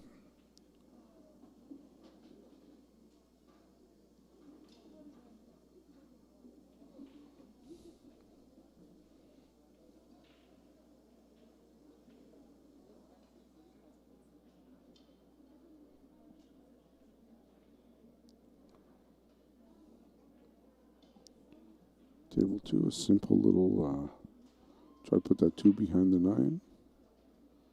No, not quite. Putting it behind the 9 and bringing the cue ball out would have been perfect, but I think that was the attempt. Oh, tough miss on that table 1. Okay, so pocket aces comes to table 1 with 2 balls on the table.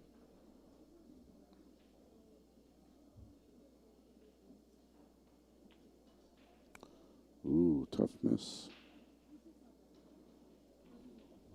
A lot of pressure at this point.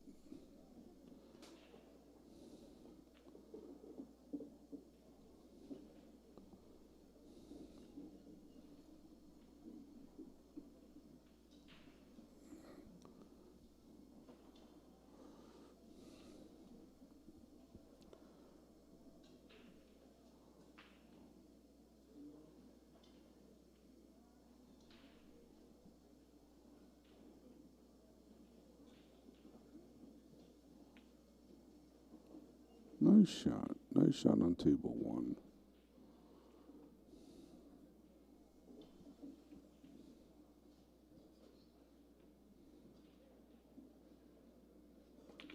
Looking at the side pocket.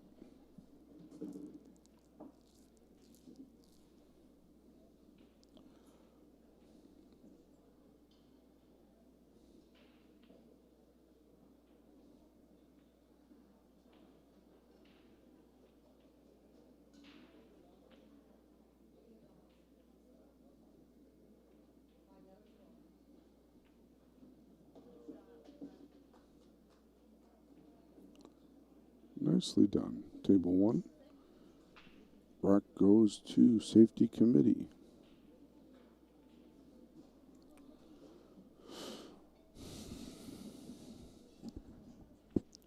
Joe Clark looking at the layout on table two.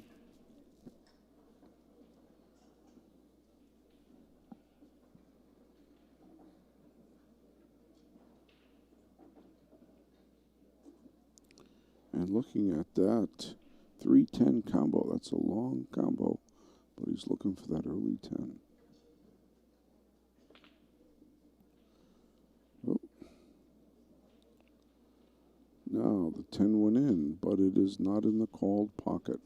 So the 10 is the only ball that will come out and put back on the table. Any other object ball that is illegally pocketed will stay down, but no one gets the point. Now back to table one for the break. Okay. We got the 4 and the 5 ball right back behind the 1. We're going to have to talk to these people about pattern racking. Okay, even if it's unintentional, the rules require that the racks are randomly racked, except for the 1, the 10, the 2, and the 3. Well, maybe that's not the 5 ball back there. I can't see it. Nope, it was not the 5. My mistake. Okay.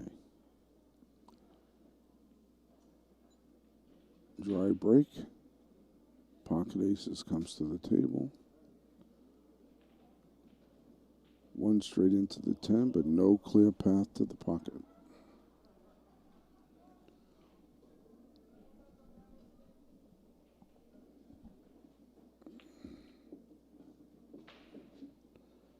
Nice safety being played.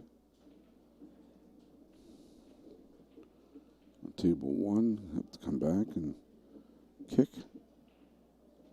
Kick down to the long rail, the opposite rail, come back. There's a makeable kick.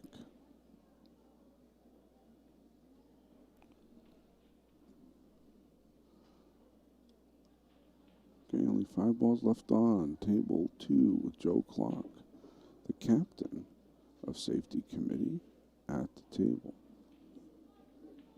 I don't believe the 7 goes past, has a path to the corner pocket.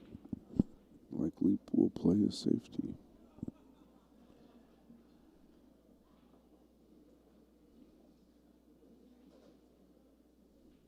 He could bank it, but that would be low percentage.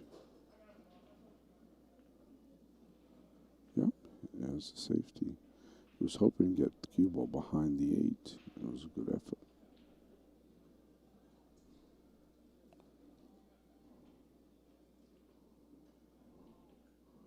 I sense another safety coming. Yes. This shooter did get behind the 8.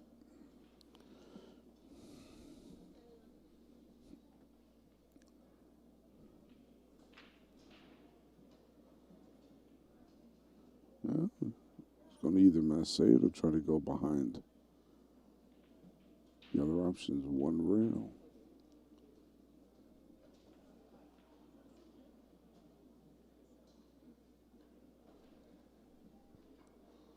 Yeah, 1 rail. Looks like he might be trying to come behind it. He did.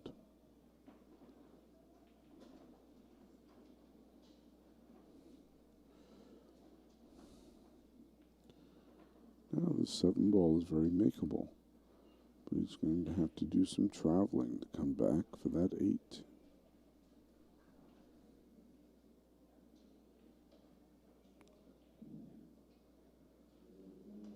With a good enough stroke, you can get the 7 ball in that left corner hand pocket, have the cue ball either draw back or go 3 rails. Well, he was sending the cue ball 3 rails, but missed the 7 ball.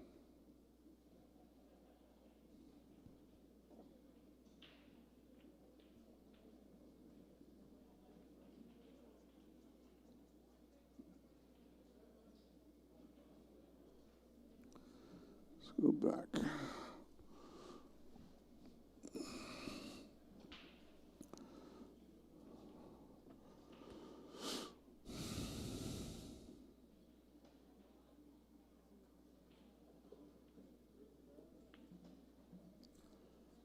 Nice long cut by Joe Clark. Table 2 from the safety committee, Plastown, New Hampshire. Remember, we are playing USA Pool League rules. This is a point-based scoring system. Handicaps are founded upon the Fargo rate rating system, but the Fargo rate is not a handicap system. It is a very accurate rating system. Handicaps then are developed from that, so the USAPL has its own handicap system which utilizes the Fargo rate rating system. BCAPL has a slightly different handicap system based on the same Fargo rate rating system. It is the Fargo rate rating system that makes this accurate, and which is used now in the USAPL, the BCAPL, professional tournaments, leagues, professional and amateur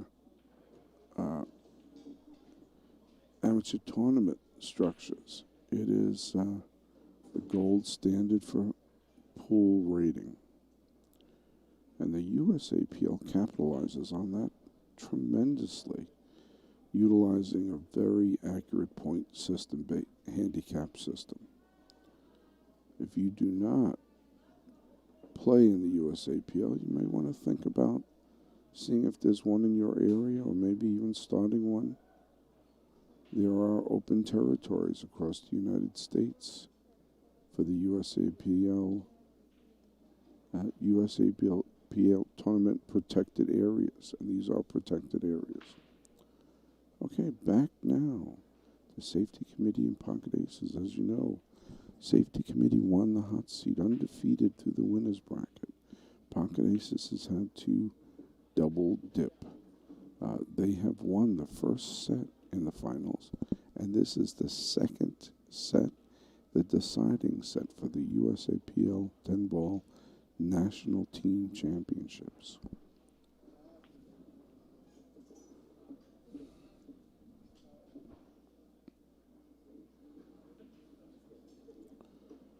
Pocket Aces has come back strong from the losers bracket.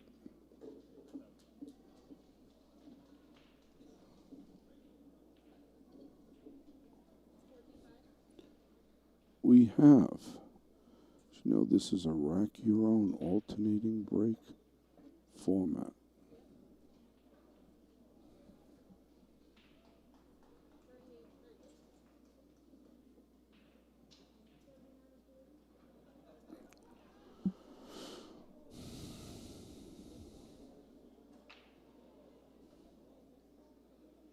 Come back down table for this 2-ball.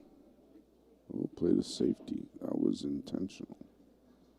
I don't know if there are any previous fouls.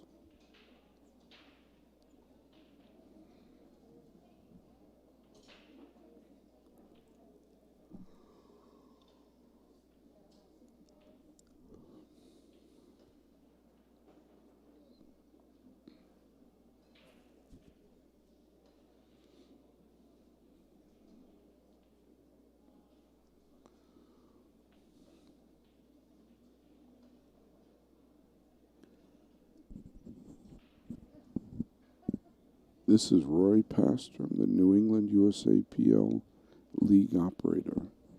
And I am sitting here bringing you today along with Badboys Billiards TV, the final match in the 2021 USAPL USA Pool League 10-ball team championships between Safety Committee of Prasad, New Hampshire, and Pocket Aces of Pensacola, Florida.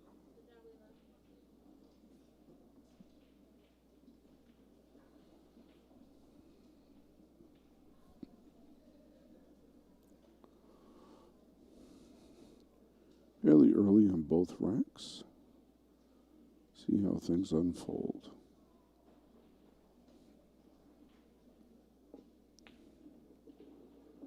Nice shot on table 2 by Pocket Aces. I got the 1 in. I believe that 2 will go in either clean or off the 3.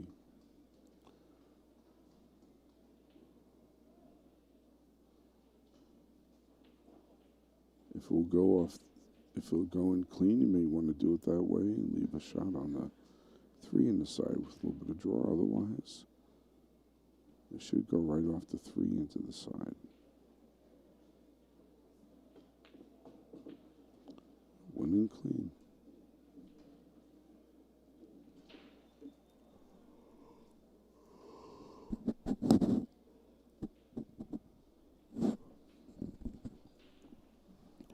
This match is brought to you by Badboys Billiards TV, CSI, Diamond Billiard Products, Littman Lights, and of course, Q Sports International, that owns and operates both the USA Pool League and the BCA Pool League.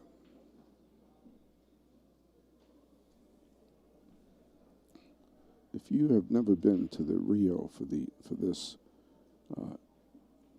CSI Expo event, then you are missing the best pool that you will ever see. We've had all the top pros playing in the Predator 10-ball World Championship with $150,000 added. We've had multiple pro events, amateur events. We've had mini events, mini tournaments for the players. This has been a full week of pool.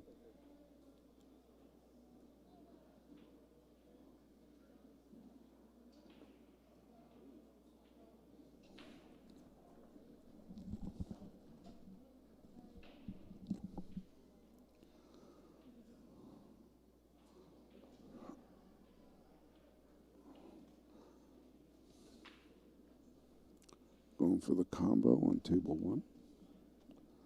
Ball in hand. May want to hit that soft. Leave the 2 by the corner.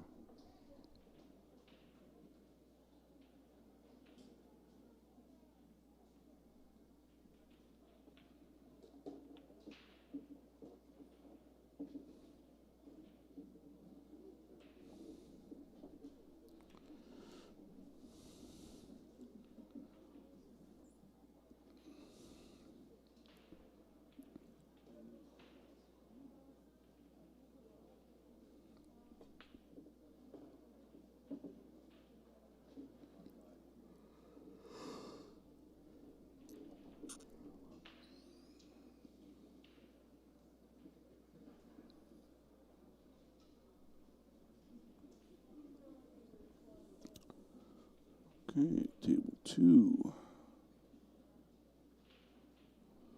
4 balls left on the table. Looks like pocket aces are at the table. Ooh.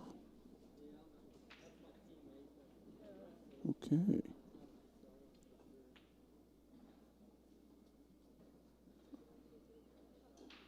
Joe Clark from Safety Committee comes to the table with pretty much the same run-out pattern. Should get the 7 in the corner and the 8 in the same corner. 9 in the opposite corner, and then 10 back in that same corner. Come up right up, 8 in the and then 9 in the opposite corner. That's it. All right.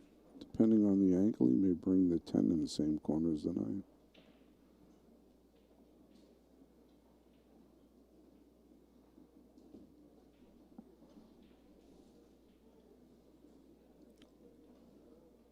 I think he wants to play a little bit of draw to bring the 10 in the same corner, but he doesn't want too much draw because he does not want to scratch. Oh, call for a timeout. Remember the rule. If you miss, it is your coach's fault. And if you make it, you are on. But if you miss, it's always the coach's fault. Good to have a coach sometimes.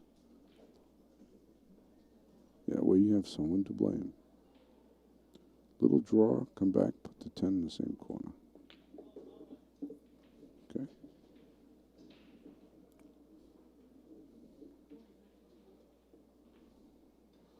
He left himself unnecessarily too much of an angle.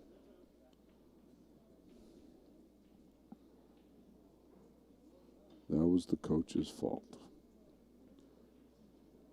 Pocket aces comes to the table.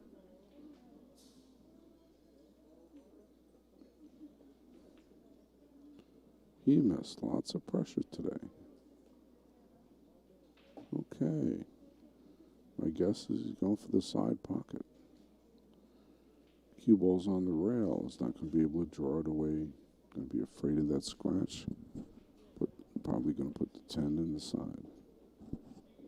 I think that's where he called it.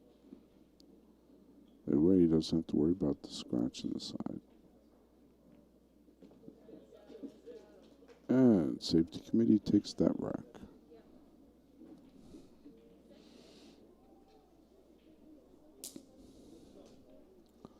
Very exciting. Excitement's building. The winner of this match becomes the 2021 USA Pool League National Team 10-Ball Champion.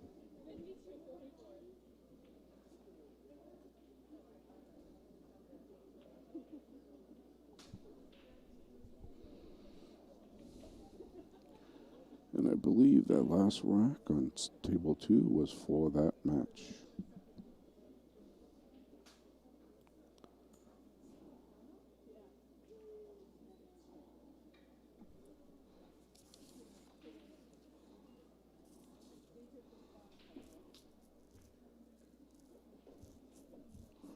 Now remember, even if you lose the rack, you are accumulating points. So every ball counts for the win.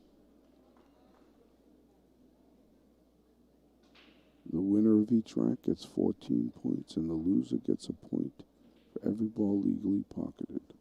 So every point counts. And your team will get 2 points for every point that you keep your opponent down below their target number for the match.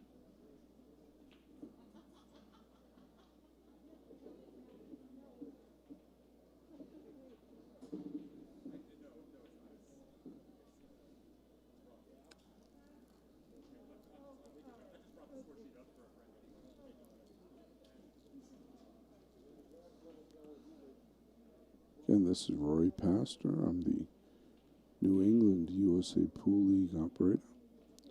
And I am here all week. I've been here all week with some of the best pool players in the world. And I'm here with you today for the finals in the 2021 USA Pool League Team 10-Ball Championships between Safety Committee, New Hampshire, and Pocket Aces of Pensacola, Florida.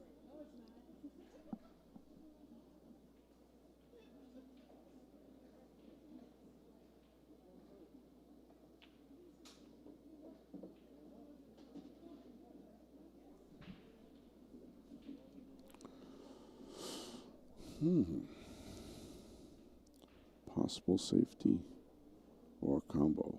I believe she called the combo 8-9.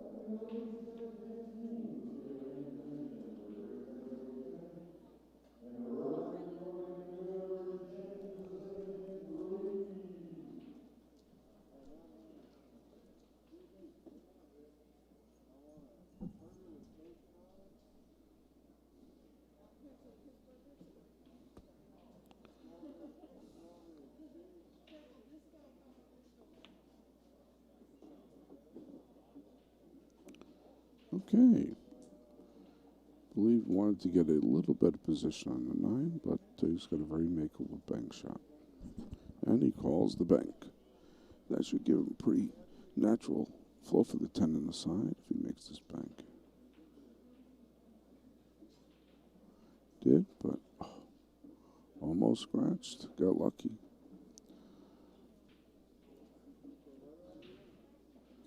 That cue ball traveled a little faster and further than I think he thought. 10 in the corner.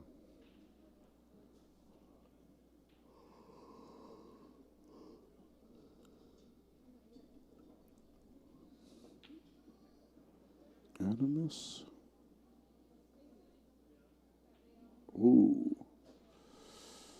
Almost gave up a ball in hand.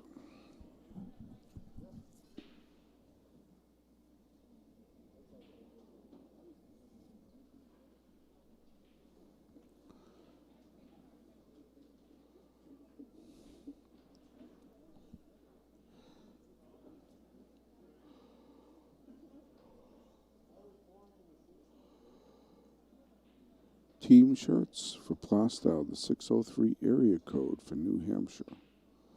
See a little outline of New Hampshire. And the 603 area code lets the people know. Beautiful shot there on table 1. So that's a clever team logo. It's a state and the area code for New Hampshire. So if you ever get a robocall with 603, you know it came from New Hampshire.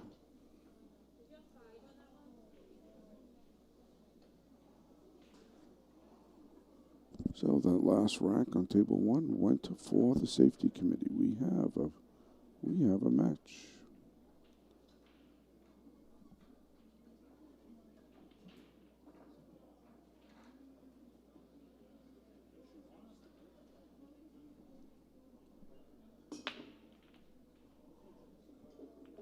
Oh, a couple of balls on the break. And the white ball too, apparently.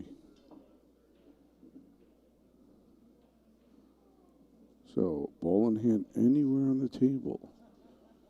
In BCA, USAPA rules, there's no behind the kitchen. You scratch on the break, and your opponent gets a ball in hand. And he's looking at this 110. I'm sure he's thinking, where can I got a ball in hand. Where can I put this 10 ball?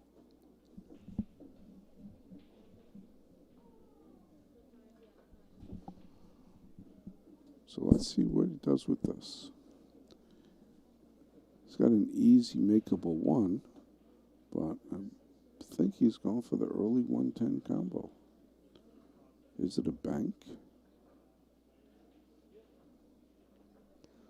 Oh, this is definitely one you want to blame your coach. Bring the coach, and if you miss, you told me to do it. It's your coach's fault.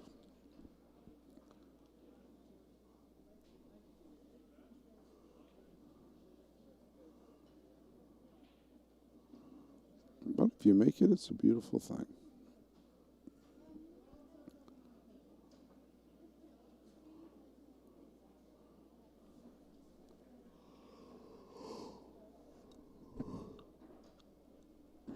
We definitely want to watch this one.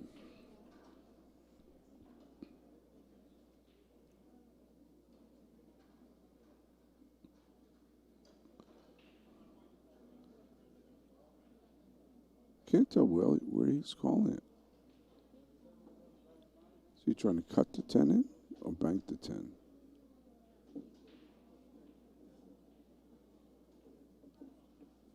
Ooh.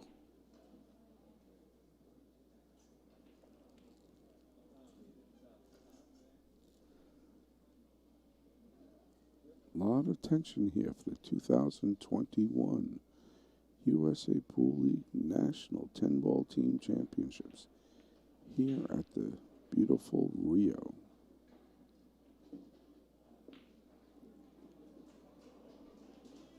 He was going for the 10, and I still don't know where. I didn't hear him call it. I don't know if he was trying to cut it back or bank that 10 ball. I'll have to ask him later.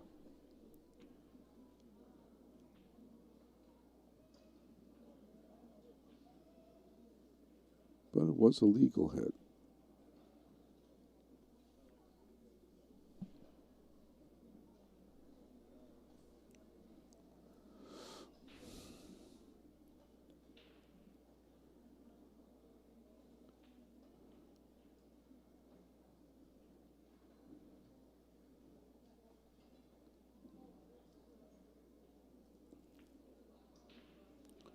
Nice shot on table 2.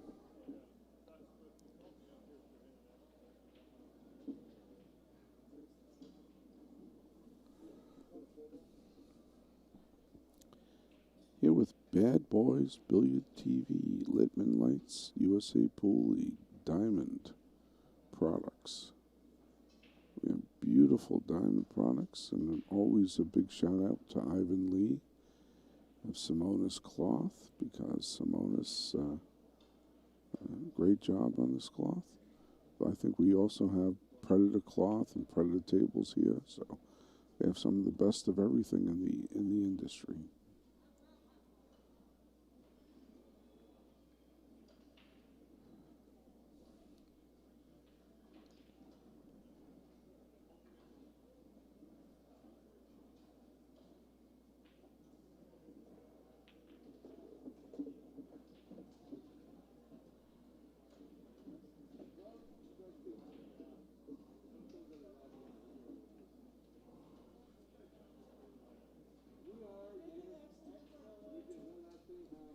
Okay, table 1 looks pretty open. 2 and a possible 3-10 combo.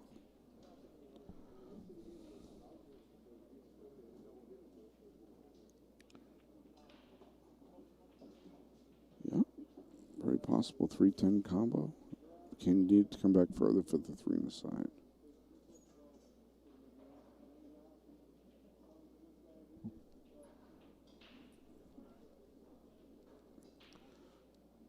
And she called a 10.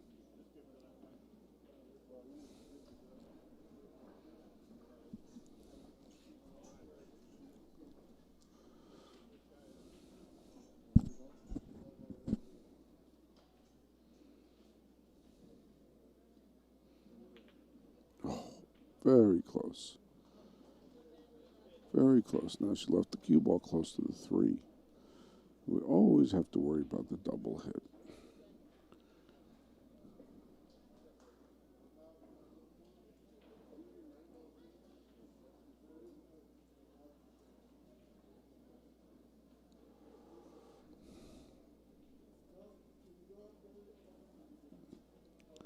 Nobody's calling a ref over, so they must not be too worried.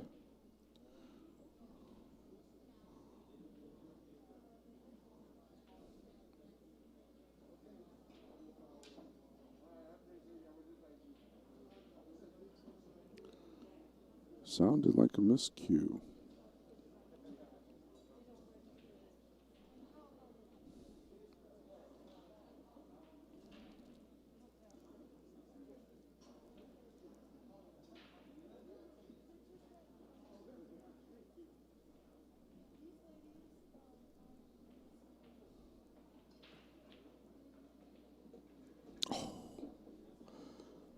Okay.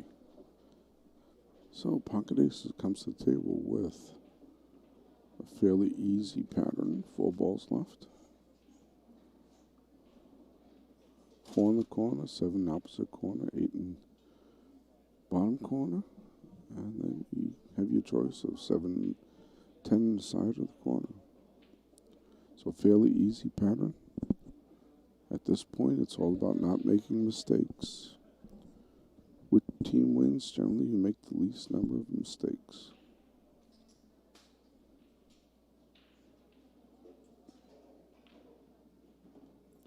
Nice stop shot.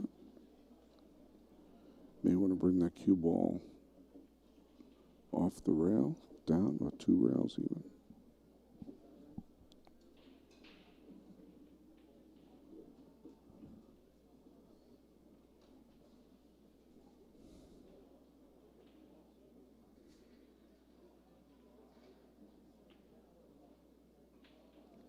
Oh, here's where the pressure. These are the mistakes that are made under pressure.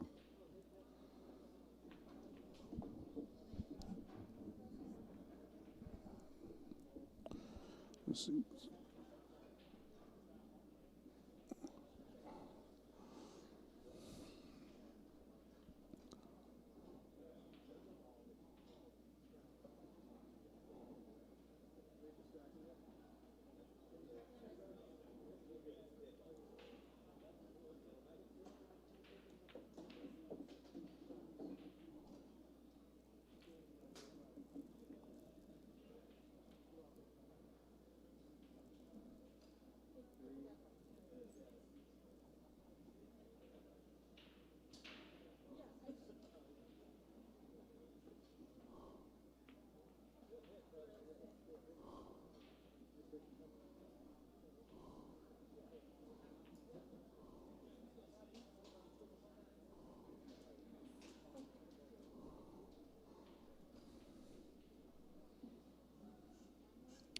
Yep, all about who makes the least number of mistakes in the pressure situations.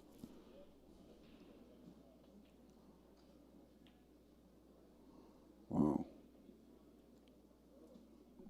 Just cutting through. May have gotten lucky on table 1. Pocket aces had a mistake at a miss that shouldn't have happened, but got lucky on the leave.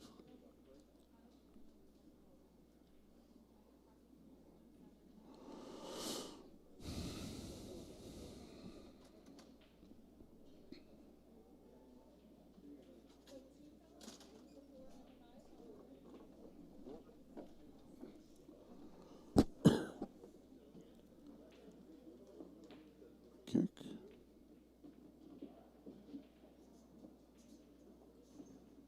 Nice hit. Wow. Look at that. At the nipple, wow. Those are the kind of things where you say, wow, I planned that. Never give credit to your coach, though, but that's, I think this is going to require a kick. I do not believe that the pocket aces player can see the 8 ball. And that right behind the nipple. So the coach, again, he who takes the blame, is talking about the shot, discussing where they're going to have to make the hit. Looks like they're going to go 2 rails.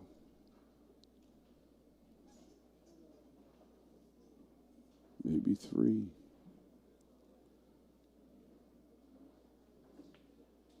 They'll have to go behind the 10, make 2 rails.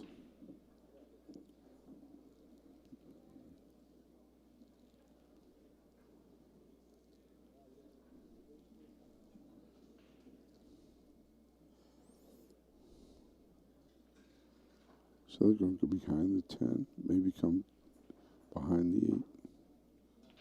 Made the hit. Nice hit. Oh, almost put the cue ball back in the same place. Very exciting.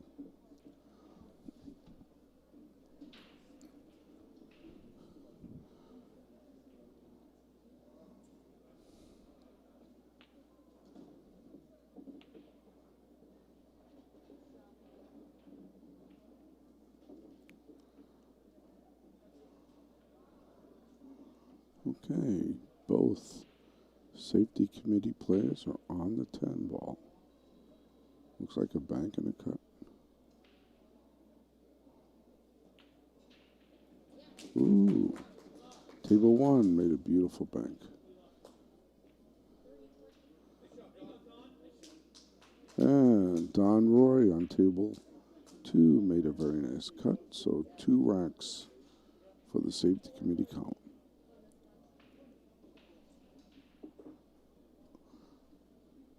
And I believe that was a match on table 1 for Miss Angel Beck from Plastown, New Hampshire. I believe she took that match. So this is going to be tight. The Pocket Aces came back with a vengeance and ran over safety committee in 4 matches. They didn't even play the 5 in the first set of the attempted double dip. Now this is the final set, and safety committee is bringing that game back. They're bringing it.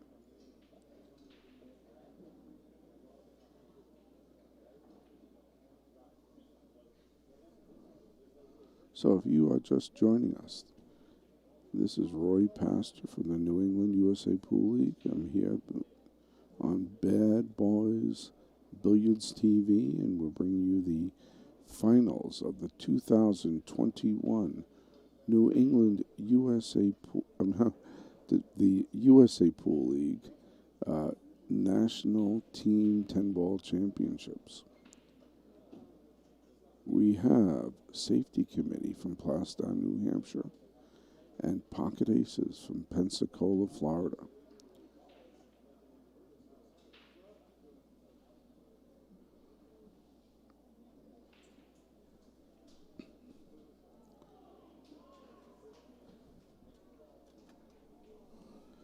This is a point-based system, so the winner is decided by the number of team points. Each player will receive 14 points on the rack for the win. The loser of each rack will receive a point for every ball legally pocketed. Then each player is assigned a target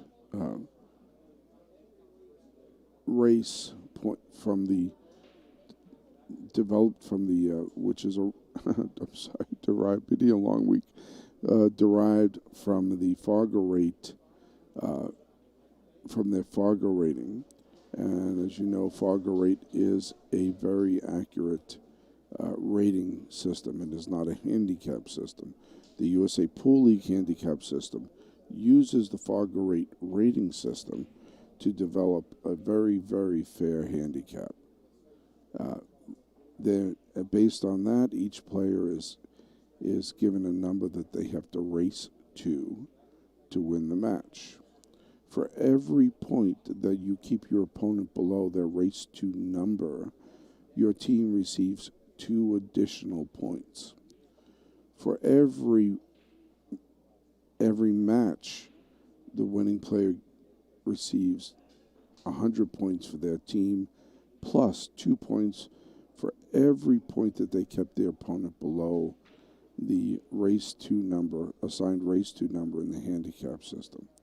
There is a great scoring app. We're not using it today, but there is a great scoring app in my league in New England. We do not use paper.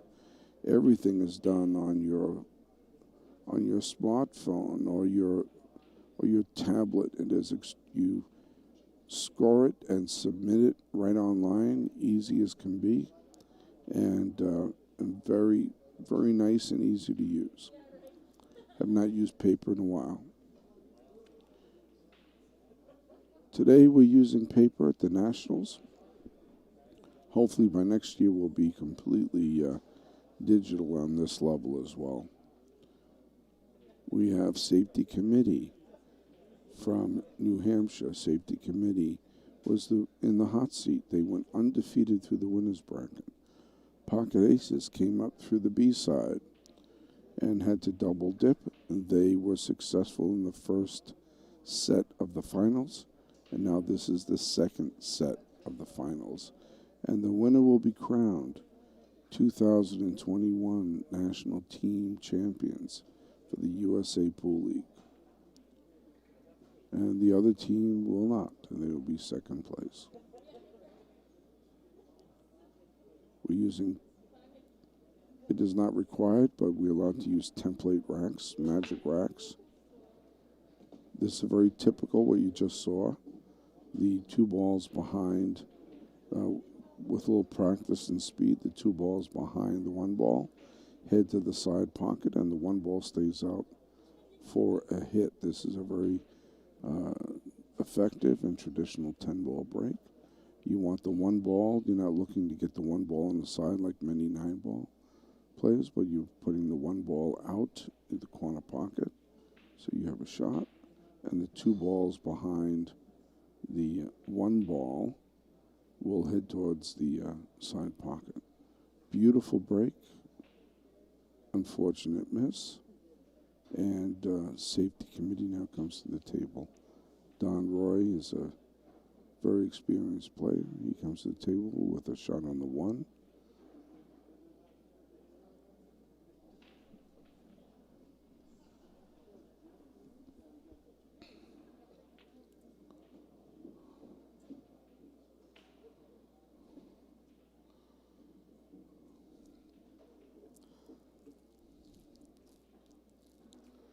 Two's definitely makeable.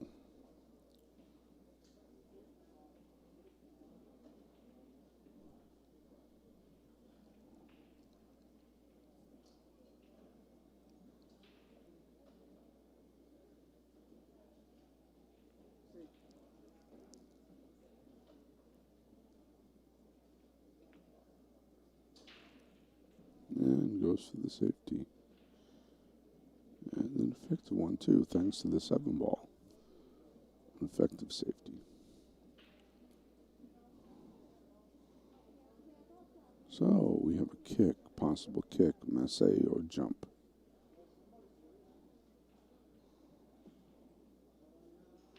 And the player's going for the kick.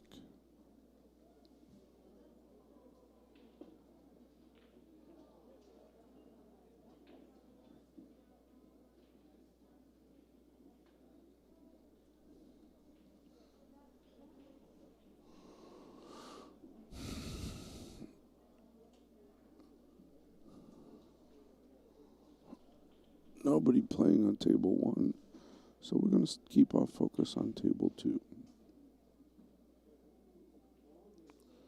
And he called a 2 in the side on the kick. Makeable.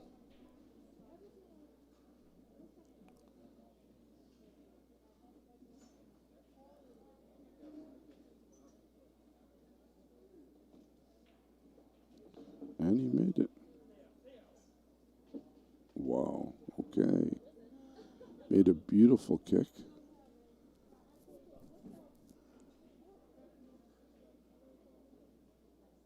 I'm not sure if that's the 3-ball. I think that's the 3-ball on the other side of the 6. And he's taking a jump shot. No, called it 10. What did they miss? Early 10.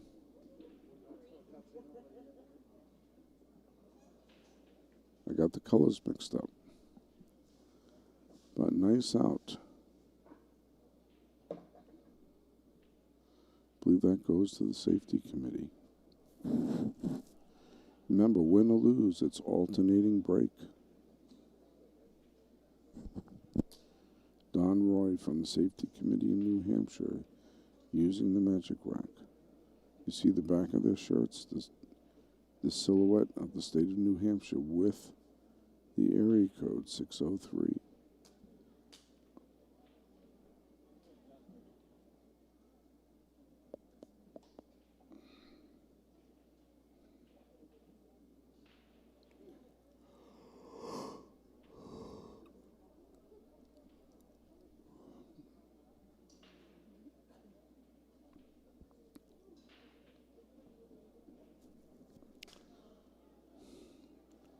One up front, 2 and the 3 in the corners.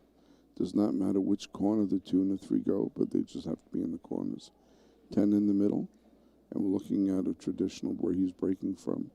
So we're looking at what looks to be the 5 and the 9 behind the 1. They should head to their respective side pockets. They did. Oh, and just bounced out. That 5 rattled in, so the 9 came out. But the goal would be to get one of the balls behind the one or both of the balls behind the 1 in the side pocket and leave the 1 up by the corner for a shot.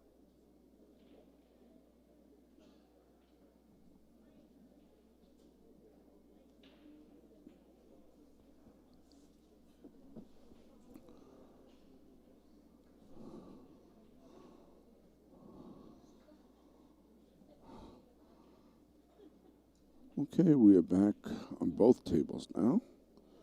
Starting the lag on table 1.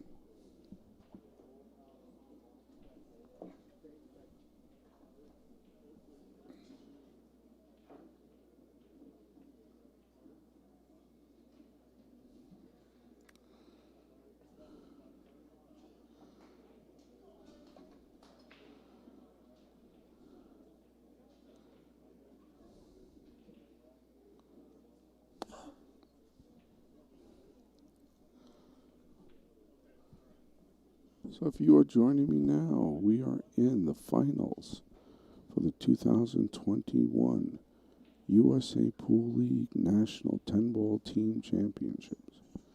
We have Safety Committee of Prasad, New Hampshire versus Pocket Aces of Pensacola, Florida. Safety Committee was the winner of the winner's bracket, and Pocket Aces came up through the B side and is attempting to double dip. They won the first set. And now we are on the second set and the deciding set for the national championship.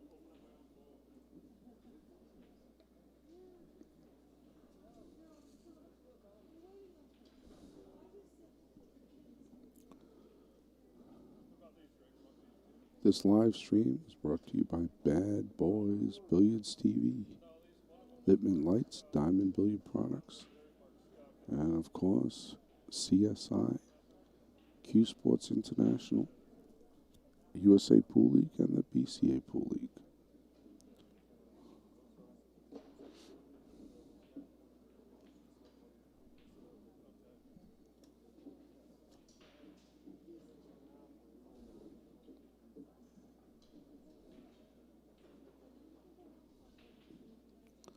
So on table 1, let's take a look at the break on table 1. Looking at it, looks like the 4 and the 5, which seems to be popping up a lot lately behind the 1 ball. Remember, this is supposed to be a random order, but we're looking to see if the breaker can bring the 4 and the 5 to the side pockets and the 1 back up to the shooter's left to the corner pocket for a next shot.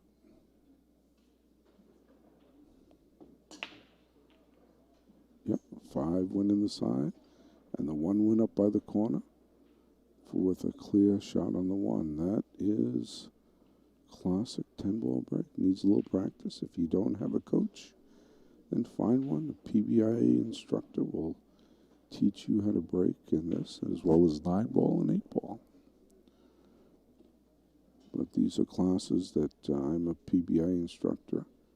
And this is one of the breaks that we teach in our break classes.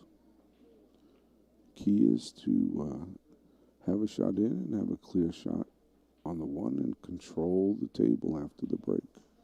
He did it very nicely in this one.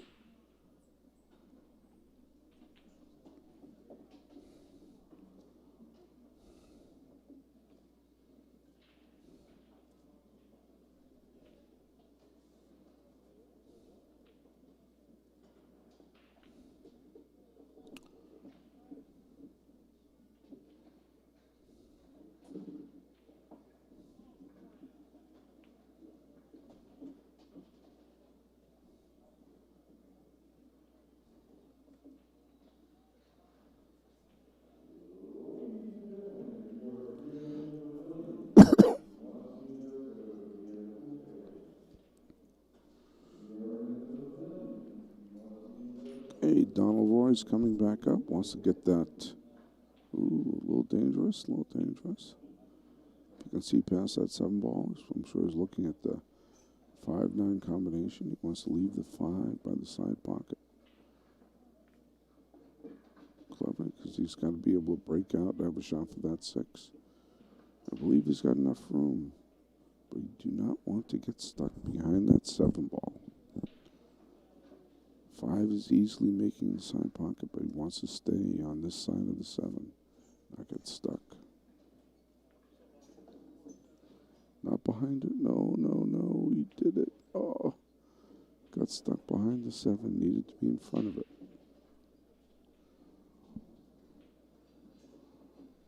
Now we have to take out. It's too close to jump. He's going to need to rely on his kicking skills.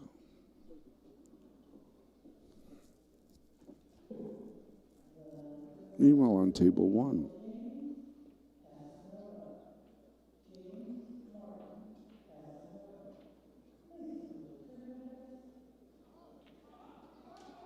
We got a 4-ball run.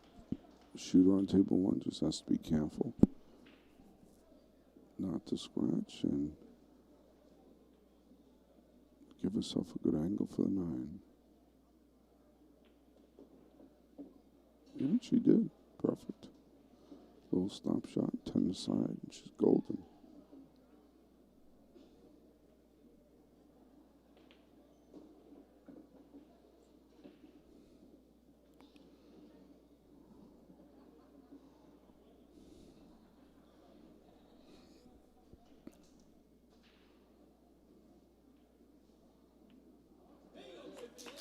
Okay, safety committee takes a rack on table 1.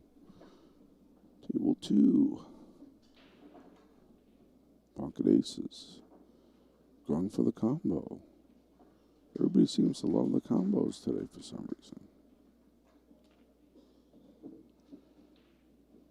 Didn't have to take the combo on that. He had the 6 in the other corner. Could have taken the 6, 7, 8. But decided on the combo.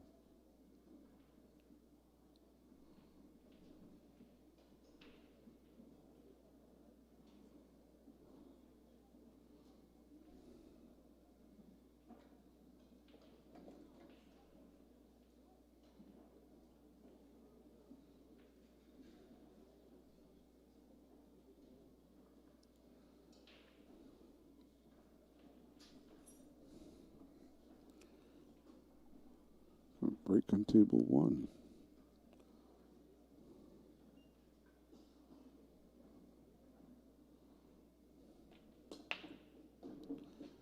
Ooh. The bad choice on table 2 started with that combo. Got a little out of position. Didn't calculate the tangent line and scratched. Now Donald Roy from safety committee should have an easy follow, ball in hand. On the 7, follow it down, 10 in the corner.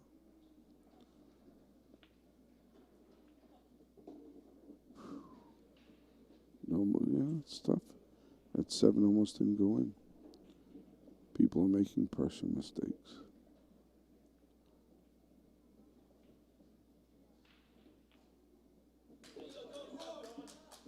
And another rack for safety committee.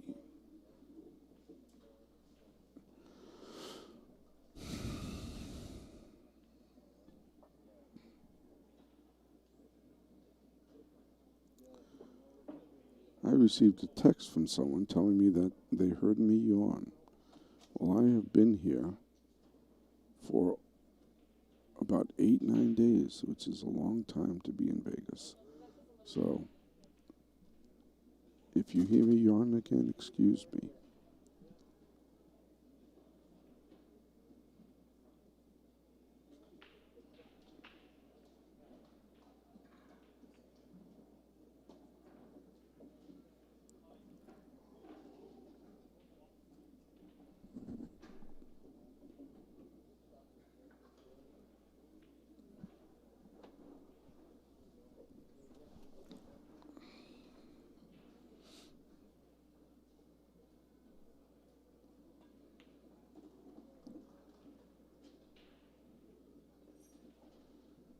Very exciting. Let's take a look at this break. It looks like the 4-5 ended behind the 1 again. This is a miracle. A random placement of the balls. Look at that. 4 ball goes in the side. And there's a shot on the 1. Again, that's a 10 ball break. A lot of people are still trying to get the 1 in the side pocket like the old 9 ball one break, but 10 ball, you're better off not going for the 1 in the side, which is also very makeable. You're better off getting for the balls behind the 1, bringing the 1 ball up to the corner and leaving yourself a shot. Just like 9 ball, you're better off making the wing ball and bringing the 1 ball up in position.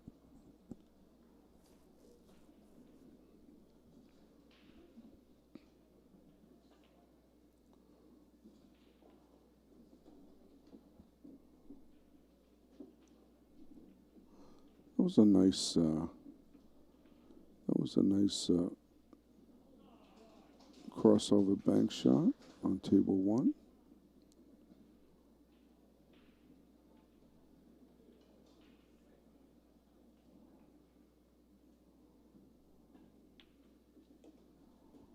Let's see. Let's go back. Focus on table 1.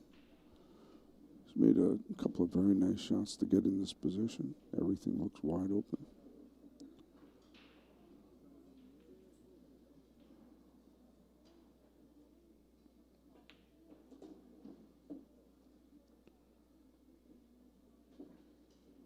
Looks pretty straight on the 8. May want just to draw it a little bit to give himself an angle. Then he can come back to 10 in the corner.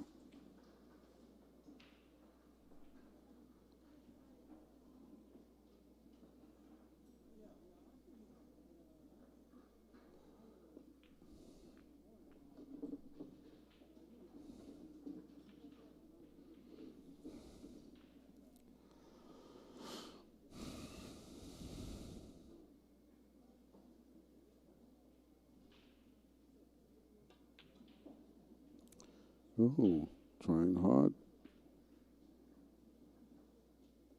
Okay. The 8 ball went in a corner, in a pocket, not called, so it stays down. But this is not a slop game. So the opponent comes to the table.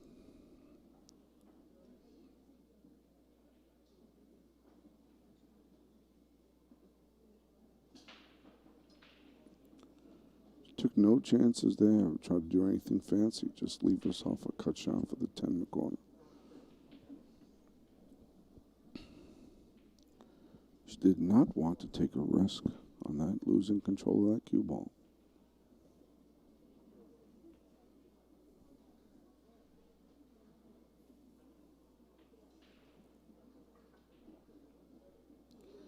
Nice cut, nice cut. Safety committee takes another rack. Remember, this is on points. The winner of each rack gets 14 points. The loser gets 1 point for every ball legally pocketed. Each player is assigned a race 2 number, a number which they need to win. And that is derived based on their Fogger rate. Remember, the Fogger rate system is a rating system. It is not a handicap system. We have a ref on table 2. Let's see what the ref is doing. The ref is filming this. That's different. It's a new world, I guess.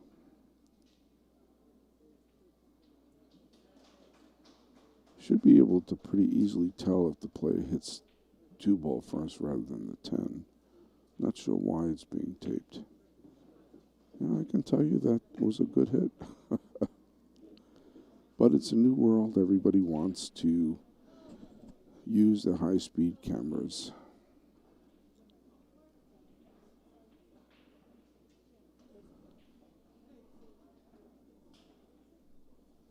Okay, let's go back.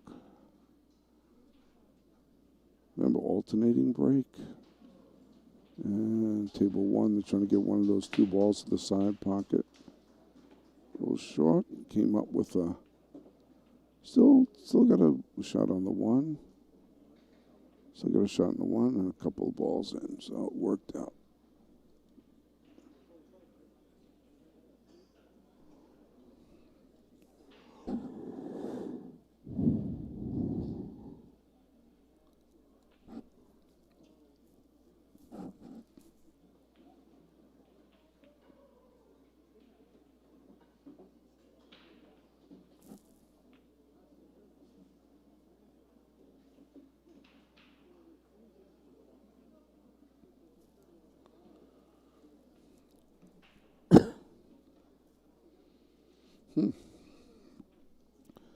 Table 2, looks like that cue ball is trapped inside that pocket. Oh, I guess he's got enough to see it. So he called the 3 in the corner. And beautiful shot. I couldn't even tell if he could see it, but I guess he could see enough.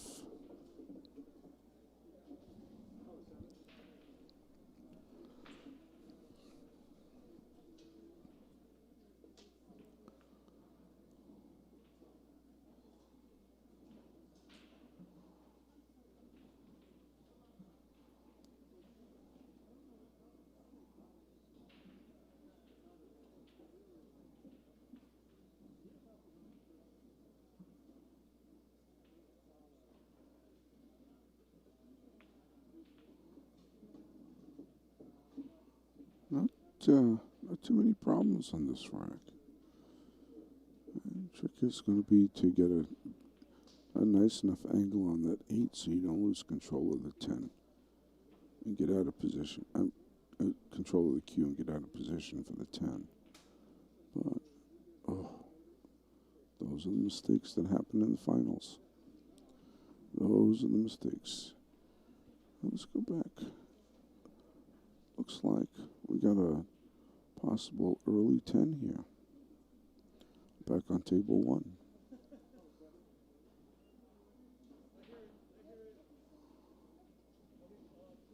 Shooting over a ball is tough.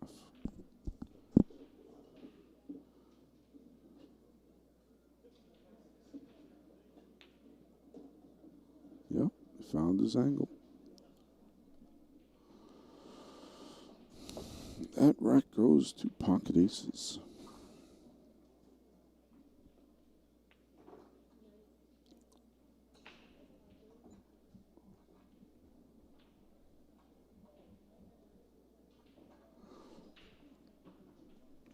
Yep. The struggle here is to get the right angle on the 8 ball. Oh.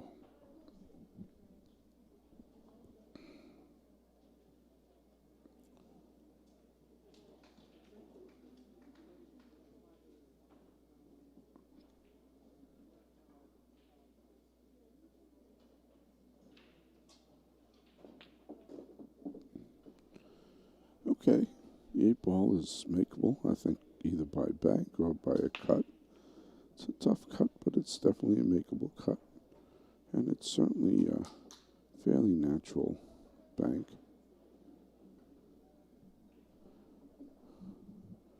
The bank, I don't think you're going to need too much adjustment for this 8 bank. But you got to be very cognizant of where that cue ball's going to go. He called the bank. But he doesn't want to bank twice, so you don't want to leave yourself in a position where you got to bank again for the 9.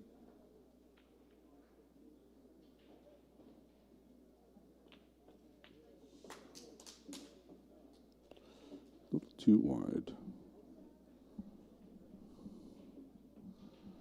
Okay, everybody's banking, although this might be a good opportunity for a safety. Put the cue ball behind the 10. See if he's going to. Oh, he called the bank. Everybody wants the bank. I would have liked the safety.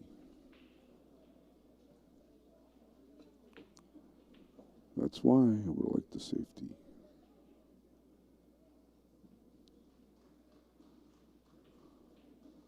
So he left his opponent a fairly easy shot on the side. He's going to go probably at least 2 rails to get position on the 9. But then he's out of trouble.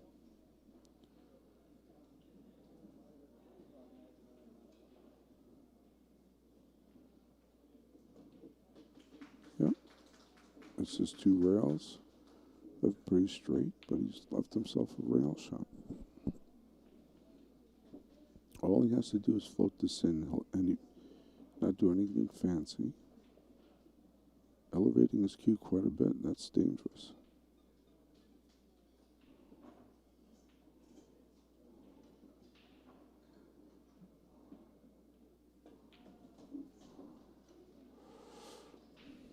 Elevating the cue, unless you're perfectly on the vertical axis of that cue ball, you're going to have a little bit of squirt, and you're going to get off that line.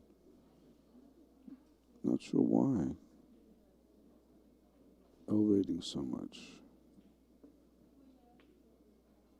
Because when you do, that's what happens. You miss the shot. Okay, I think it looks like the 9 will go right past the 10. And then all done again, nothing fancy, just float it in, you have a shot at the 10.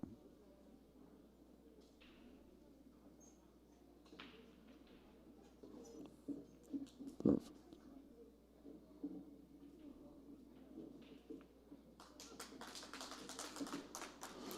Okay, that match goes to safety committee. They're playing a much stronger match than they did the first set of the double dip. I think they're doing well. They are hugging each other, so I think they're feeling pretty good about this.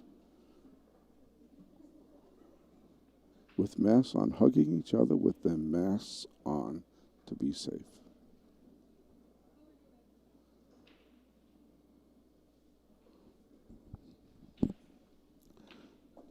That's how we do things in our New England USA Pool League. We do it right. You can hug, but keep your masks on. And some of us old guys look better with our masks on. And we just keep it on afterwards when we don't have to anymore.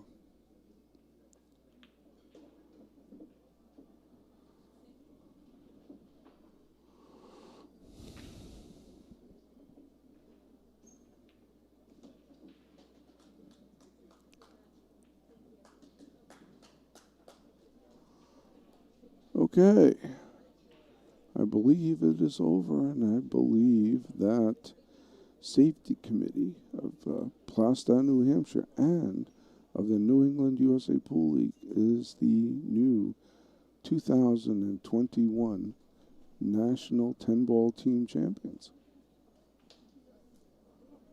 Okay, well, I'm going to go take pictures. Thank you all for listening, and if you don't already, join the USA Pool League.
So I got a list from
I remember that, man.